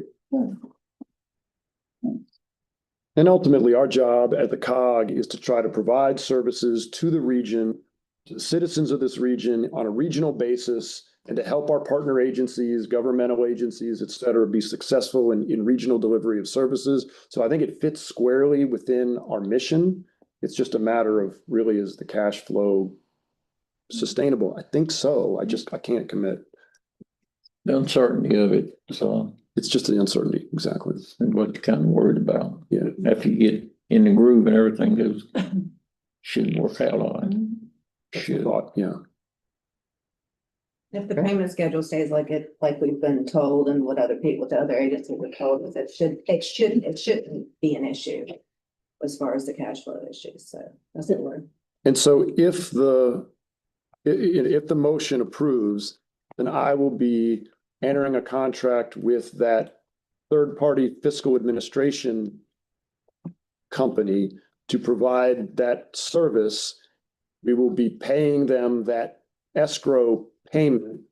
And then once that is executed and up and running, we will be eligible to execute the contract with the VA to be able to start providing those services. There may be a little bit of training in addition that's going to be required along the way, but that's how we'll proceed once after if the motion's approved. When you reckon we could get or you would get a idea of how it's working out, how it's doing? Would it take a year, 6 months? I mean, honestly, Holly can give you an update every board meeting. It may not be Just complete something. one, but yeah, we'll let you know for sure. Some of a complete, something else, so we can say if it is a good idea, or if it's failing, or if it's going forward with. Yeah, absolutely. And we'll be monitoring it internally anyway. Take care of it. And in particular, if we were not going well, we would be bringing it to your attention for sure. So we did not vote. No, We did. no, we didn't yet. But he made the motion, so So we have a motion and a second. Brent and Steph, all those in favor? Aye. Any opposed? Thank you all. Keep it on. Now we get back to our regular program of our staff reports. can we take a 5-minute Yes, Yeah. should we take You a want to take a little? 5-minute break, bathroom break. bathroom break? And I think the food will be here any minute as well. All right, so let's take a 5-minute bio break before I call it. Ran out while you talked about Good times.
Oh, not as like, not as cumbersome as we thought it was gonna be. That's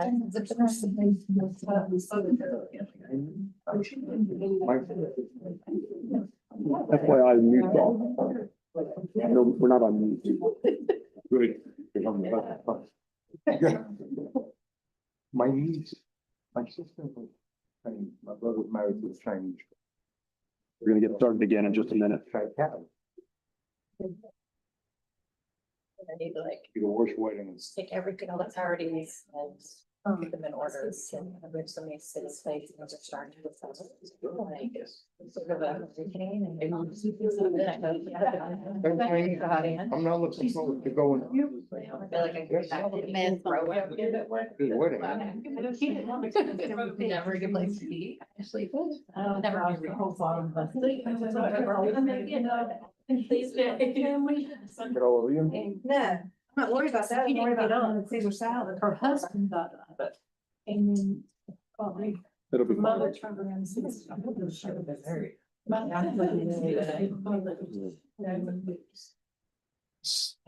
Ready? So we had a little accident, so. So Get out of the it'll He's getting ready to start probably eating. have to clean that up before we can go through the line. Otherwise, we can eat as people are ready. Now let's start this up. Yeah. I'll let everybody know they can. Yes. All right, everybody back here? Brent left, I get that. You're all here. Yeah. Doesn't have anything else to do at this. All right. Okay. Let's start up again. We'll be eating shortly. It was a little accident here. Staff reports, Alan? Thank you. So I've got a couple things to bring to your attention. So first of all, in your packets, you have the contract summary.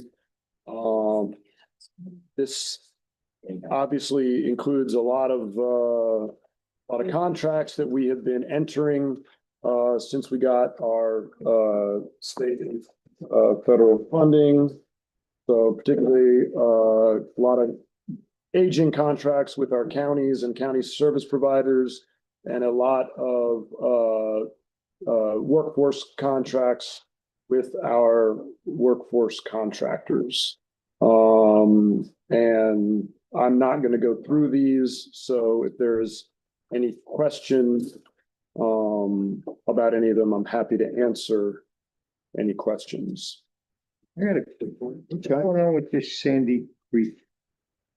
So Sandy Creek, we last fiscal year, we're doing technical assistance, planning and zoning related technical assistance for Sandy Creek. And they, when Wes announced his departure, Sandy Creek told us that they like working with the COG and they were going to wait to see who we hired before they decided if they were going to stay with us or switch over to stay with Wes. Right. And actually, before I even got a chance to bring Daniel over there, they said, you know what, we were to stick with the COG. Now that $70,000 contract, that is a not to exceed amount. We bill them hourly based on the amount of work we do. So it will likely not be $70,000 worth of revenue, but it'll certainly cover the expenditures for whatever time we spend with them. We were just over there the other day for a council meeting. Looks like they have possibly one or two major developments that are housing developments that are possibly going to be happening over there, which could be a fair amount of work. Yeah. And so, and they've got some other annexation questions and other sort of non-planning and zoning municipal kind of technical assistance that we're going to help them with. And so it'll be a good contract for us and good to keep that revenue. Okay, Mem still on? She's not. Let's see. Alrighty. You got? All right, so that's the contract summary. I've got just a few other things I want to bring to your attention. I have emailed out to you guys twice now since our last meeting, one of those pension spiking letters. Just, obviously you're going to keep getting those. So you have questions, I'm here to answer them, but, I'm not planning on going anywhere. But you guys are doing my evaluation, so maybe you have other ideas. But that's in effect. Obviously, at the last meeting, you guys recommended to the general membership a dues increase. I have, because of the length of this packet, I have been slow to reach out to communities about the dues increase. I did leave a message for Steve Stone and need to get back in touch with him because I didn't get a chance to talk to him. Yeah, I did have a sit-down meeting with the city of Wilmington with their new manager. And we had a great meeting, and she has been informed of the dues increase. I'm gonna continue reaching out to the county managers to let them know. And then next month, Daniel and I have a managers meeting scheduled with we've invited all of the managers and assistant managers of all of the jurisdictions in the COG region. Everybody can come, but at that meeting is when I'm going to sort of do the broad announcement to folks to let them know that it's coming. And then I'll continue to do one-on-one communications just to get the word out. Wanted to share with you a letter I got from the town of Caswell Beach. On behalf of our entire team at the town of Caswell Beach, we sincerely appreciate Daniel Adams's invaluable contribution as moderator for our candidate forum that was held on September 29th, 2025 at Town Hall. They appreciated his demeanor. He displayed competence by being able to keep the attendee questions focused on topics germane to the issue in a very diplomatic and tactful manner. His professionalism and diplomacy are a credit to the Cape Fear Council of Governments and a great example of the service provided by your organization. That's a summary. There's more there. I just wanted you guys to hear that. Thank you, Daniel. You don't usually get like a formal letter on letterhead. Like sometimes even we'll get an email, if even that, but I wanted to share that with you guys. Daniel gets an attaboy. I wanted to let you know we've had somebody at one of our partner agencies be interested in renting an office from us. And unless anybody sees a reason why we shouldn't, we've got a vacant office. I think it would be good to get some revenue out of it. Take his money. So I just want to let you know we'll probably be moving forward with that, or at least trying to. And then I wanted to let you guys know I did make a phone call to our officers last week about a article that was going to be in the Port City Daily that looked like it would be pretty unfavorable to the COG. It was fairly unfavorable to the COG. It wasn't as bad as we thought. It's not unfavorable to the COG because of anything the COG did. It's unfavorable to the COG because Port City Daily often doesn't get it right.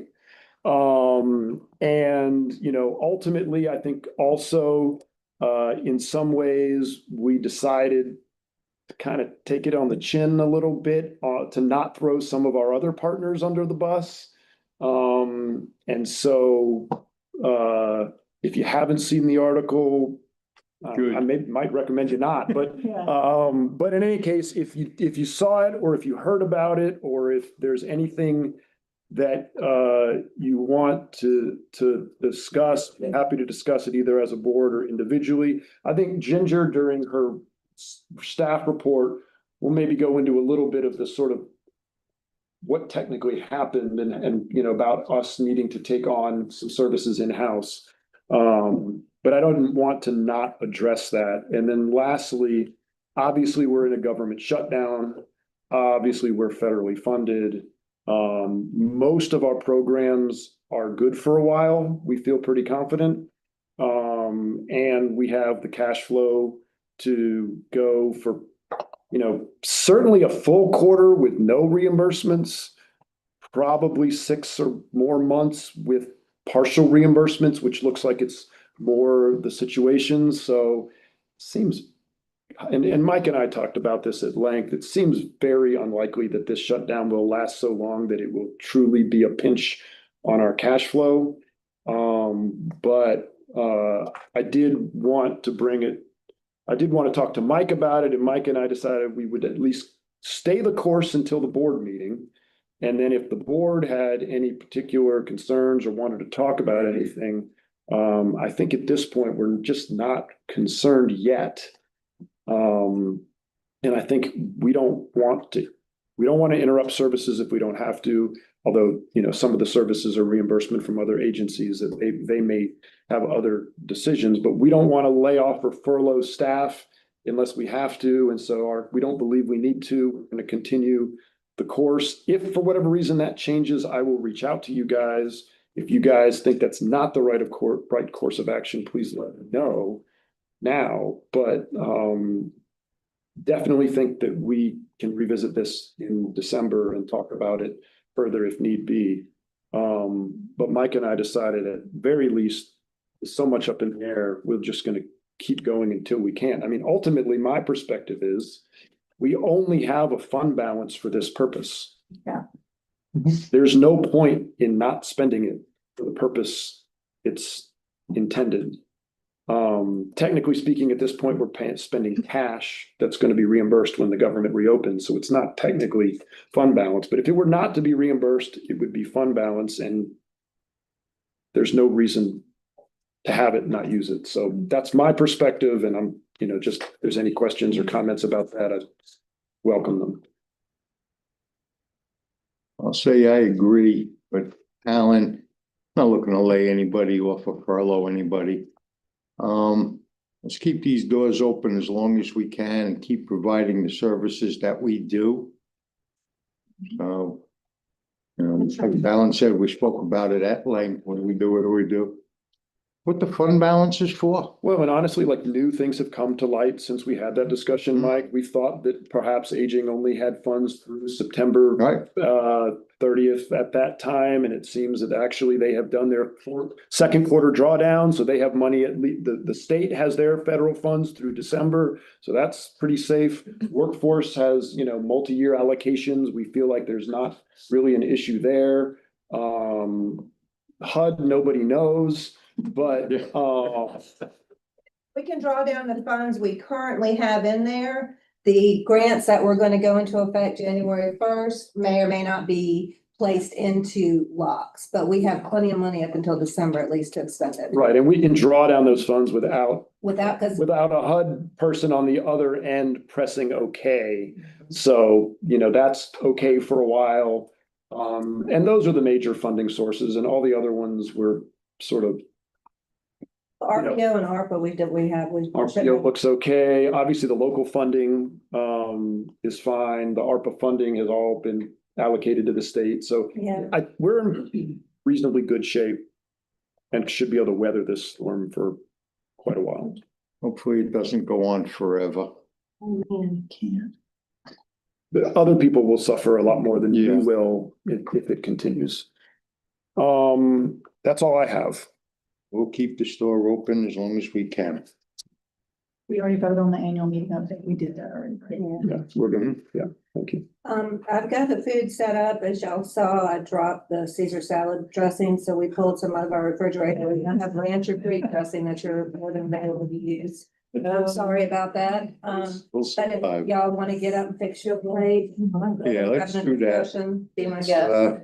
Let's everybody grab your food and then we'll continue to work through. So, I did want to add one thing I forgot to mention when I talking about the dues update. So in the annual letter that I send to the county manager, city and county managers, for dues for this year, which the change isn't in place for this year, I did include a sentence that says, you know, what costs haven't changed over 20 years, blah, blah, blah. However, our governing board is recommending an increase to the dues rate. So be on the lookout for additional information about that in coming months. So that letter did go out. So they are, if they read it, they at least should be aware that this is coming. Just forgot to mention that.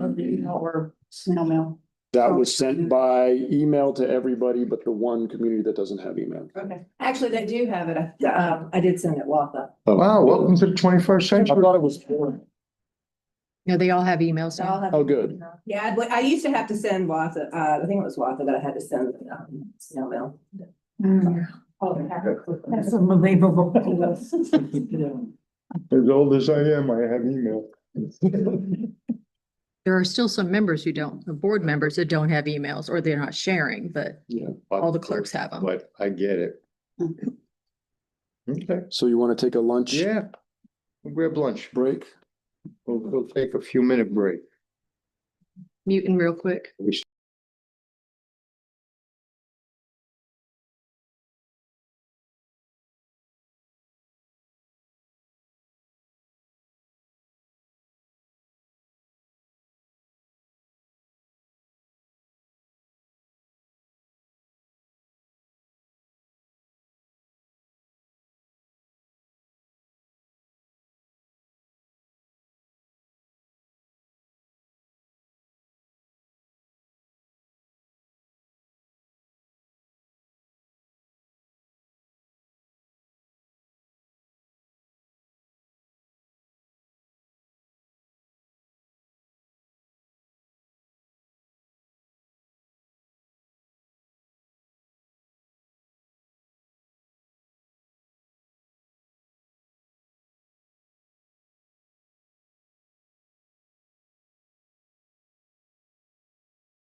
Eat and work at the same time. I got it.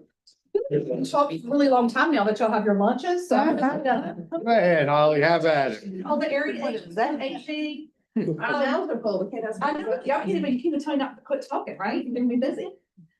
So now all of our contracts are almost in. We're just waiting on New Hanover County's Home Community Care Block Grant contract, which Chris Kudre has to sign because it's a large amount of money. We're waiting on that signature and we'll be good to go. That's why our expenditures were so very, very low. So after this month, when we meet in December, you'll go up, they're back where they're supposed to be. Alan will sign some of the largest checks he's ever signed. Everyone will get their money. We had a meeting with our Division of Aging leadership last week. And they did share that we do have funds through December. They have pulled down that quarter. I wish they'd have told me that I don't know, beginning of October, before I was freaking out on October 1. I get it. Would have been lovely to have known that information prior to that. So I'm waiting for a communication from Carla West, who's the Division of Health and Human Services Director for Human Services, and she's supposed to send me an updated email so I can share it with our providers to let them know that we can pull down funds at least in November, probably through December. And once again, we're hoping that the shutdown won't last that long, so that won't matter. Leland Fire and Police have reached out to us for some dementia training, which we are super excited about. Our first responders really do need to know more about people with dementia and how to interact with them, how to help their caregivers. Caregiving for them. Yes. So we are really excited to plan that. We're probably going to do it in the beginning of 2026. So thank you, Mayor Bozeman, for your folks over there reaching out to us for that. That is really good because so many people don't know how to deal with them and they're talking to them as if they're going to remember what they're telling them and they're not. Yeah, so we're excited. We're super excited about training. I think that'll be great to have them for that. Logan Britt, our aging compliance specialist, was part of the North Carolina Ageism Awareness event last week in Raleigh. The city of Wilmington and New Hanover County both signed proclamations on ageism awareness, which is great. We're going to be doing some things in elementary schools on ageism awareness, which I think is great. Instead of on the 100th day of school, them dressing like our older adults, maybe doing counting of 100 or something like that. So they're not doing the ageism thing with that. I think that's it for me, y'all. I'm so excited that we've got funding through November. That's really the only thing I've got that I want to share. So we're good. Thank you, Holly. Andrea. Hi. So in July 3rd, HUD had informed us to keep our eyes open for a notice of funding opportunity. I just wanted to say, and I think I've talked about that at a previous meeting, that has not come out and obviously won't be coming out anytime soon in the near future. But in the meantime, we have looked at, in anticipation of changes in direction and policy recommendations, we've looked at revising all of our competition scores so that when we eventually put out that to our entire membership and start looking at projects trying to be funded, that we can score according to what we're looking for this coming round. We did end up submitting a COC bill application. However, that is being tied up in court right now. So we do not anticipate knowing exactly when we'll find out if anyone's been funded under that or if our program got funded. So we'll wait and see on that one. Most of my stuff is wait and see. We did receive our conditional award notice for calendar year 2026 from the ESG office. So we are excited about that and we will be able to kind of continue to move forward with that. We have our third field rep from HUD in probably 4 months. Unfortunately, we haven't been able to meet him yet because of the timing of everything. We had a call scheduled for October 2nd, so that didn't happen. We are excited to meet him and get an idea of how he can help support us. To Holly's point, we fiscal year 24 funding, so a lot of our other COCs will be in a little bit more hot water if the notice of funding opportunity doesn't come out. But our fiscal year 24, which has already been awarded, doesn't start until January 1st for 2 of our projects, including ourselves, and then our other ones haven't started. So they should be good through at least the end of, I think, July of next year. The only issue is without our rep, our funds won't be put in there. So we will have a little bit of complication, but that has already been awarded. So we have a little time in terms of the competition. So if they put that out, we'll have time and our projects should hopefully continue to be funded. We are looking at redoing, so this was a good meeting for me, our written standards and bylaws. I have a big push to do that. We just recently had a in-person membership meeting where we went over our strategic plan to make sure it continues to be a living document. We don't put anything on the shelf.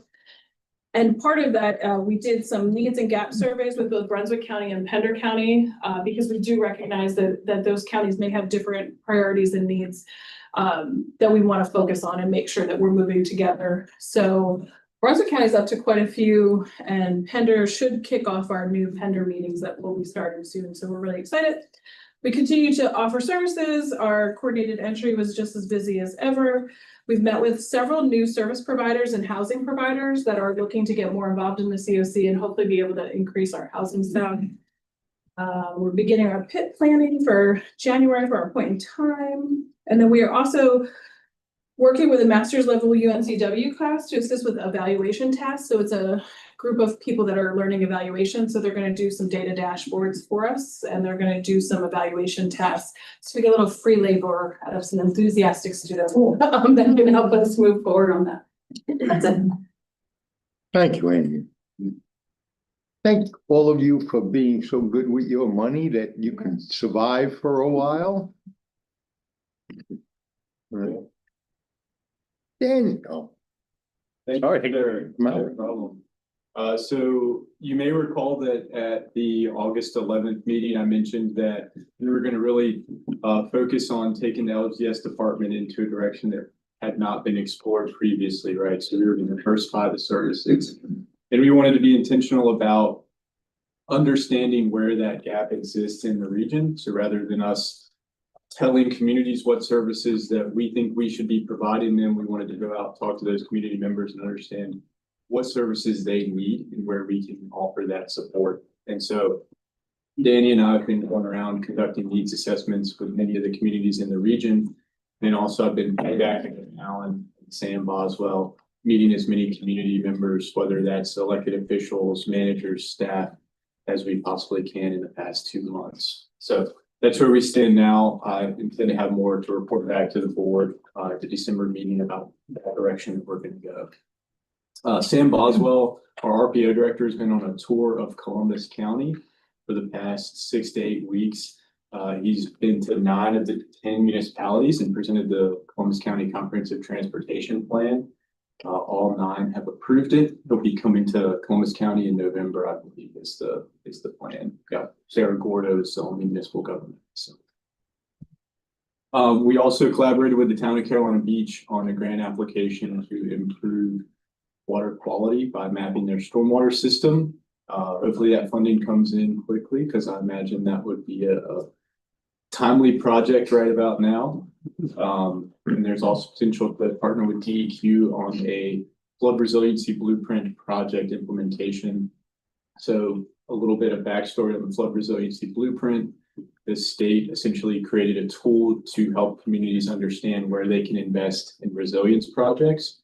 And so what this project would be helping communities understand how to use that tool and then develop action plans to utilize the tool and invest funding or seek grants to build out projects. And let me just interrupt real quick. Yes, sir. That's a really fantastic example of time after time after time of trying to convince state agencies that the best way to deploy programs locally is to apply them through the COG regionally, and to have us do the groundwork because we're here, we've got the relationships with the communities.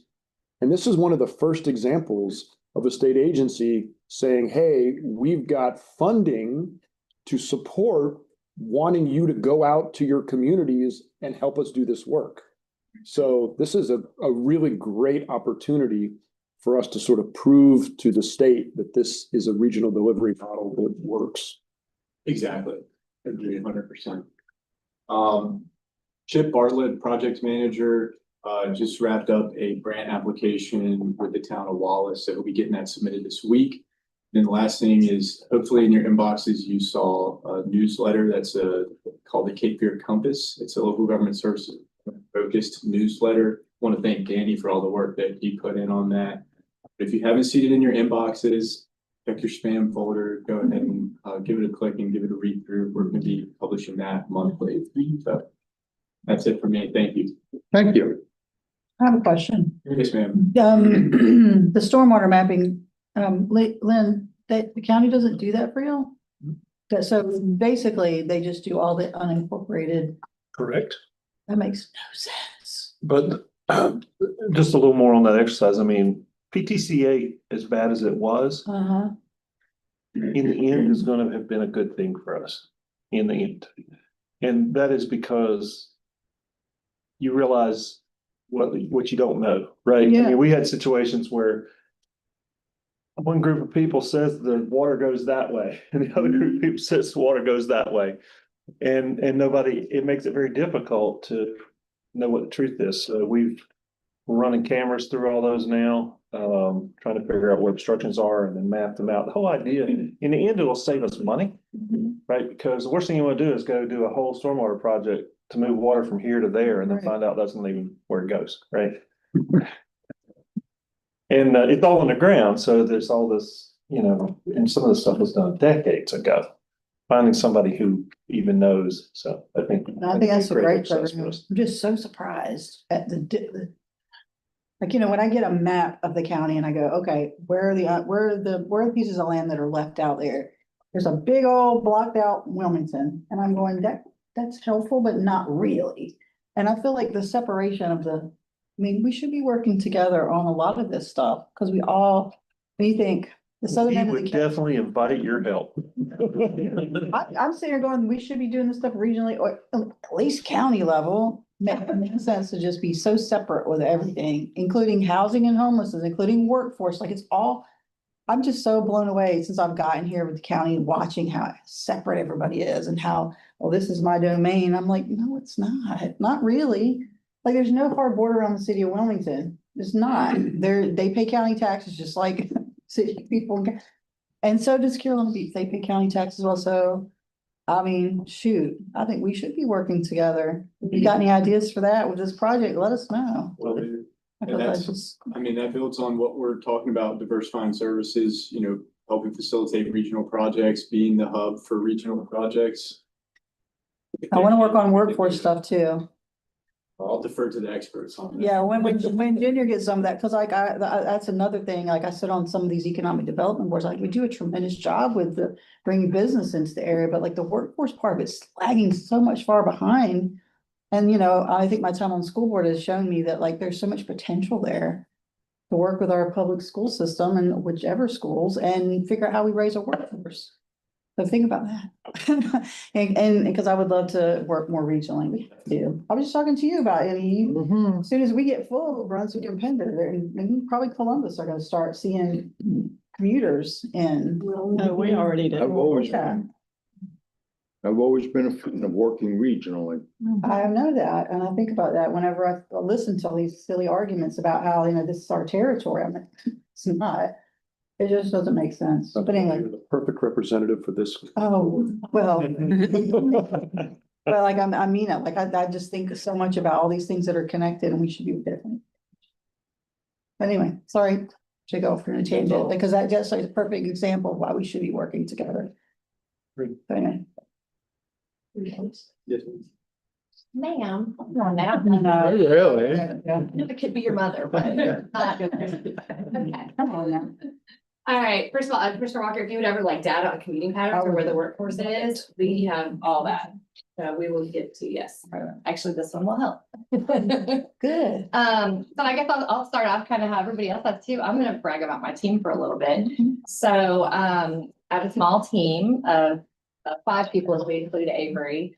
And as Alan said earlier, you know, we frequently get our emails and phone calls and notes saying how phenomenal a job people are doing and how much they appreciate their impact. And everybody on my team serves respectively in their areas of expertise on committees, on boards, on work groups. And we have a conference this week. It's our statewide conference on workforce. And 3 of my staff are presenting. 2 of them are also presenting on registered apprenticeship and how to overlay apprenticeship with everything that we do, because there's such a push for registered apprenticeship right now. But there's a little bit of gap. It's always where the pieces tie together, right? And so they are presenting on how to make those little attachments. So I think that's really important, you know, as with everything, the transition is always the hard part. So I'm really excited about that. My business engagement manager is presenting at conference. She also goes around, she presents at Rotaries, chambers. She was at the Southeastern Community College leadership presented there recently. So you have a lot of impact in the community with what everybody's doing. And Avery's been jumping on board with that. And she's been either going. We had a meeting the other day with My Future NCD and the Hunt Institute and a representative from the endowment. And Avery was able to present on a sector partnership that she's been helping to support. So a lot of good things happening that I don't always share in this meeting because they seem like minutia, but it's kind of exciting to share all the things and all the momentum happening in workforce. So now we're going to shift gears to what transpired. So we went out for bid in the spring and we were able to procure a provider. Now this is just for New Hanover and Pender counties. Our Brunswick and Columbus providers are set. So we're fine there. But we went out for bid and we did do a contract with a provider for New Hanover and Pender counties. That was for adult dislocated worker services. We did not go out for bid for youth services this year because we were trying to alternate years. And the provider who used to have adult services, dislocated worker services, and youth services, if they didn't get the adult dislocated worker, they no longer wanted youth. So they gave us back youth in June. So as of July 1st, we've had our youth program in-house. Now, this is federal youth, so it's 16 to 24. Okay, so we've been doing the youth program in-house then since July 1. Over the course of July, August, our provider for adult dislocated worker services, through a series of events I could get into if you'd like, but if not, I'll gloss over that. They were no longer able to retain the contract. Do you want me to get into those details, Alan? You're looking at me like you want to say something. No, I'm Okay. listening. So, okay. I think that's ultimately, that's the deal, is that there are, various reasons. A lot of them are complicated, but ultimately they want it out of the contract. Yes. So we were able, there's a clause in our contract we were able to use to terminate that contract. So then we bring it in-house so that we can maintain some consistency for these clients. And then we'll go out for bid in spring for adult dislocated worker and youth. So there's no reason to stagger it. But we'll have to do that. Now, if we do end up having a failed procurement, then we're able to retain services in-house again until the next year. We can re-procure.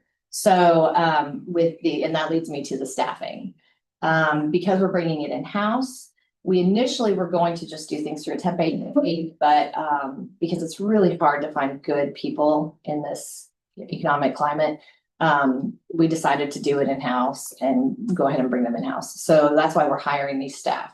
The best part of it is that we'll have that supervisory power to get the people trained to the level and the standard that the Cape Fear Workforce Development Board expects. And then if another provider is procured, they will have well-trained staff that they can just go running with from the beginning of the program year. So that's kind of our hope. So that's where we're working on right now, is just making sure that the clients are served, that employers are getting the services they need, that we're maintaining the accountability and compliance, and just moving forward. The other thing is for New Hanover County, we are moving. As you know from the budgets, the Career Center on 17, it was getting to be more expensive than we could really support long-term.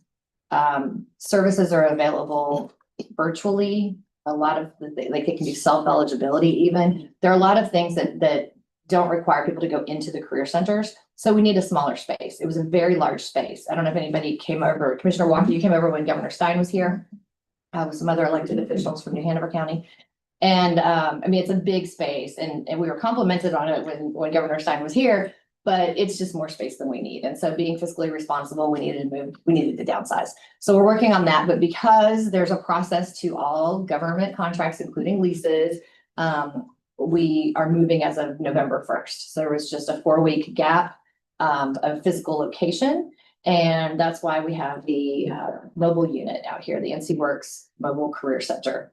That is deployed to different job fairs. We've used it in our 4 county regions for various hiring events and things like that, education events. It is here on Mondays throughout October, and it is in Pender County at the Pender County Complex on Fridays throughout October. So we're very excited about that. It's like a nice visual for people and they can see that there's a place to go. Think that's everything. You can imagine just from the things I've said, how cross-eyed we've been trying to get everything done according to. I'd say the biggest challenge that is important to you guys is we do have an expenditure requirement for our funding so that we don't lose the funding. And it's a new requirement. it's a new requirement. It's always been understood that we needed to budget out 80% and spend 70%. And then there's just a little carryover to get you through Q1 of the next program year. But they've kind of codified that into a policy now. So we're very conscientious about that. We're making sure that it happens, but we are sort of a quarter behind in spending because we thought we had a provider and things have kind of gotten topsy-turvy. So and Dawn has been a blessing because she's been my right-hand person as I've amended my budget a lot since June. So, and we'll continue to do that, but I'll keep you guys informed. And if you ever have any questions, I know that, at least for my 4 county commissioners, you guys, all know how to reach me with any questions or comments or ideas. So. And this minimum funding restriction or requirement is a challenge because if you're already behind, the only way to catch up is to accelerate spending at a level that's not sustainable. So you don't necessarily want to just spend, and then to meet your spending requirement. And then all of a sudden you've got to slash spending because now you're at your target level and your target level is lower than your accelerated spending level. So we've got to be really careful about making those work out in the long run. So, you know, it more comes down to the number of people that we're able to serve and how we're serving them and having a shift into work-based learning from your traditional classroom training. And then of course, when you're doing like on the job training or work experience, those are higher costs. They're higher, you know, because if you're talking about their wages instead of just the classroom costs, right? So, yes. So knowing how many clients can be served in this capacity and, you know, and hopefully we'll know more. And we'll have good quality data in the spring when we go out for bid to know that we're putting out the right amount of money. Thank you, Jenny. it's super fun. Moving on, supposed to be my comments. I'm gonna tell you, I am an incredibly lucky, blessed man. I just spent the weekend up in Beaufort for the North Carolina Association of County Commissioners. One of the topics that came up was workforce development while we were up there. And I was bragging on you, Ginger, and your entire teams. And Todd McNeil, who was supposed to join us today, but who knew he was gonna have this tragedy in his family. We were bragging about the Council of Governments Peers, because he chaired his COG. Which is, I think, 14 counties. I think it's 7 High Country COG, right? It was Mark Richardson. I'm I think sorry. it's 6 or 7. Yes, his is 7. And then Mark Richardson joined us. He chairs his COG, which is, I think he said 14 counties, which in my mind, I couldn't imagine. Wow. But anyway, we were all bragging on the COG and particularly workforce development and everything that they're doing statewide.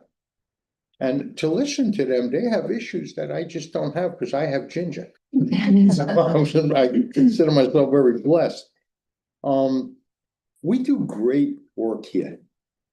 It was proven to me today when all of you said to me, you've got plenty of money to last you for a while the government is shut down. Can't thank you enough. That means a lot. From here, I have to go to my government complex and sign some papers with my county manager. And it just makes me feel good that I don't have to worry about things for a couple of months while the knuckleheads in Washington, D.C. try to figure out what their job is. So thank you. It means a lot to all of us. I know it does to Alan. He's not pulling out his hair, screaming, oh my God, how are we gonna keep the doors open, keep everybody working? So thank you to each and every one of you. And please continue to do great work that you do and is appreciated, even if it's not always said to you. Does anybody else have any comments they would like to make? I just want to thank you guys for bearing with us. This was obviously the biggest agenda that I can ever remember us Yeah, me having. too. And we made a lot of progress. I think hopefully all of it good. I appreciate everybody and thank you for sticking it out. This has been quite a while. I mean, I got here at 9 o'clock this morning, so I've been at it for 4 hours already. But I will stay as long, well, I can't leave anyway. April's gonna hand me a stack this high this. After we update some papers. But thank you all. Those who are part of Alan's evaluation, please stay behind. I hope you enjoyed your lunch. Those that are not part of the evaluation process, you are free to leave. We are done with this agenda for today. Noel, if you would stick around, please. I would just need somebody to take any actions and share with me. Will the action be? Well, to come out. I'll take notes as I normally do, and if Okay. there are actions, they will be taken in the open session. Thank you, Noel. And I'm gonna stop recording. Thanks, Ryan. For being here, Ryan. Thanks, John. Thanks, John. Stop this part. I'm looking for it. It's on here. This. Not, oh, it's. So. All right, so it's, yeah, I'm gonna leave. Thank you. Yes, please do.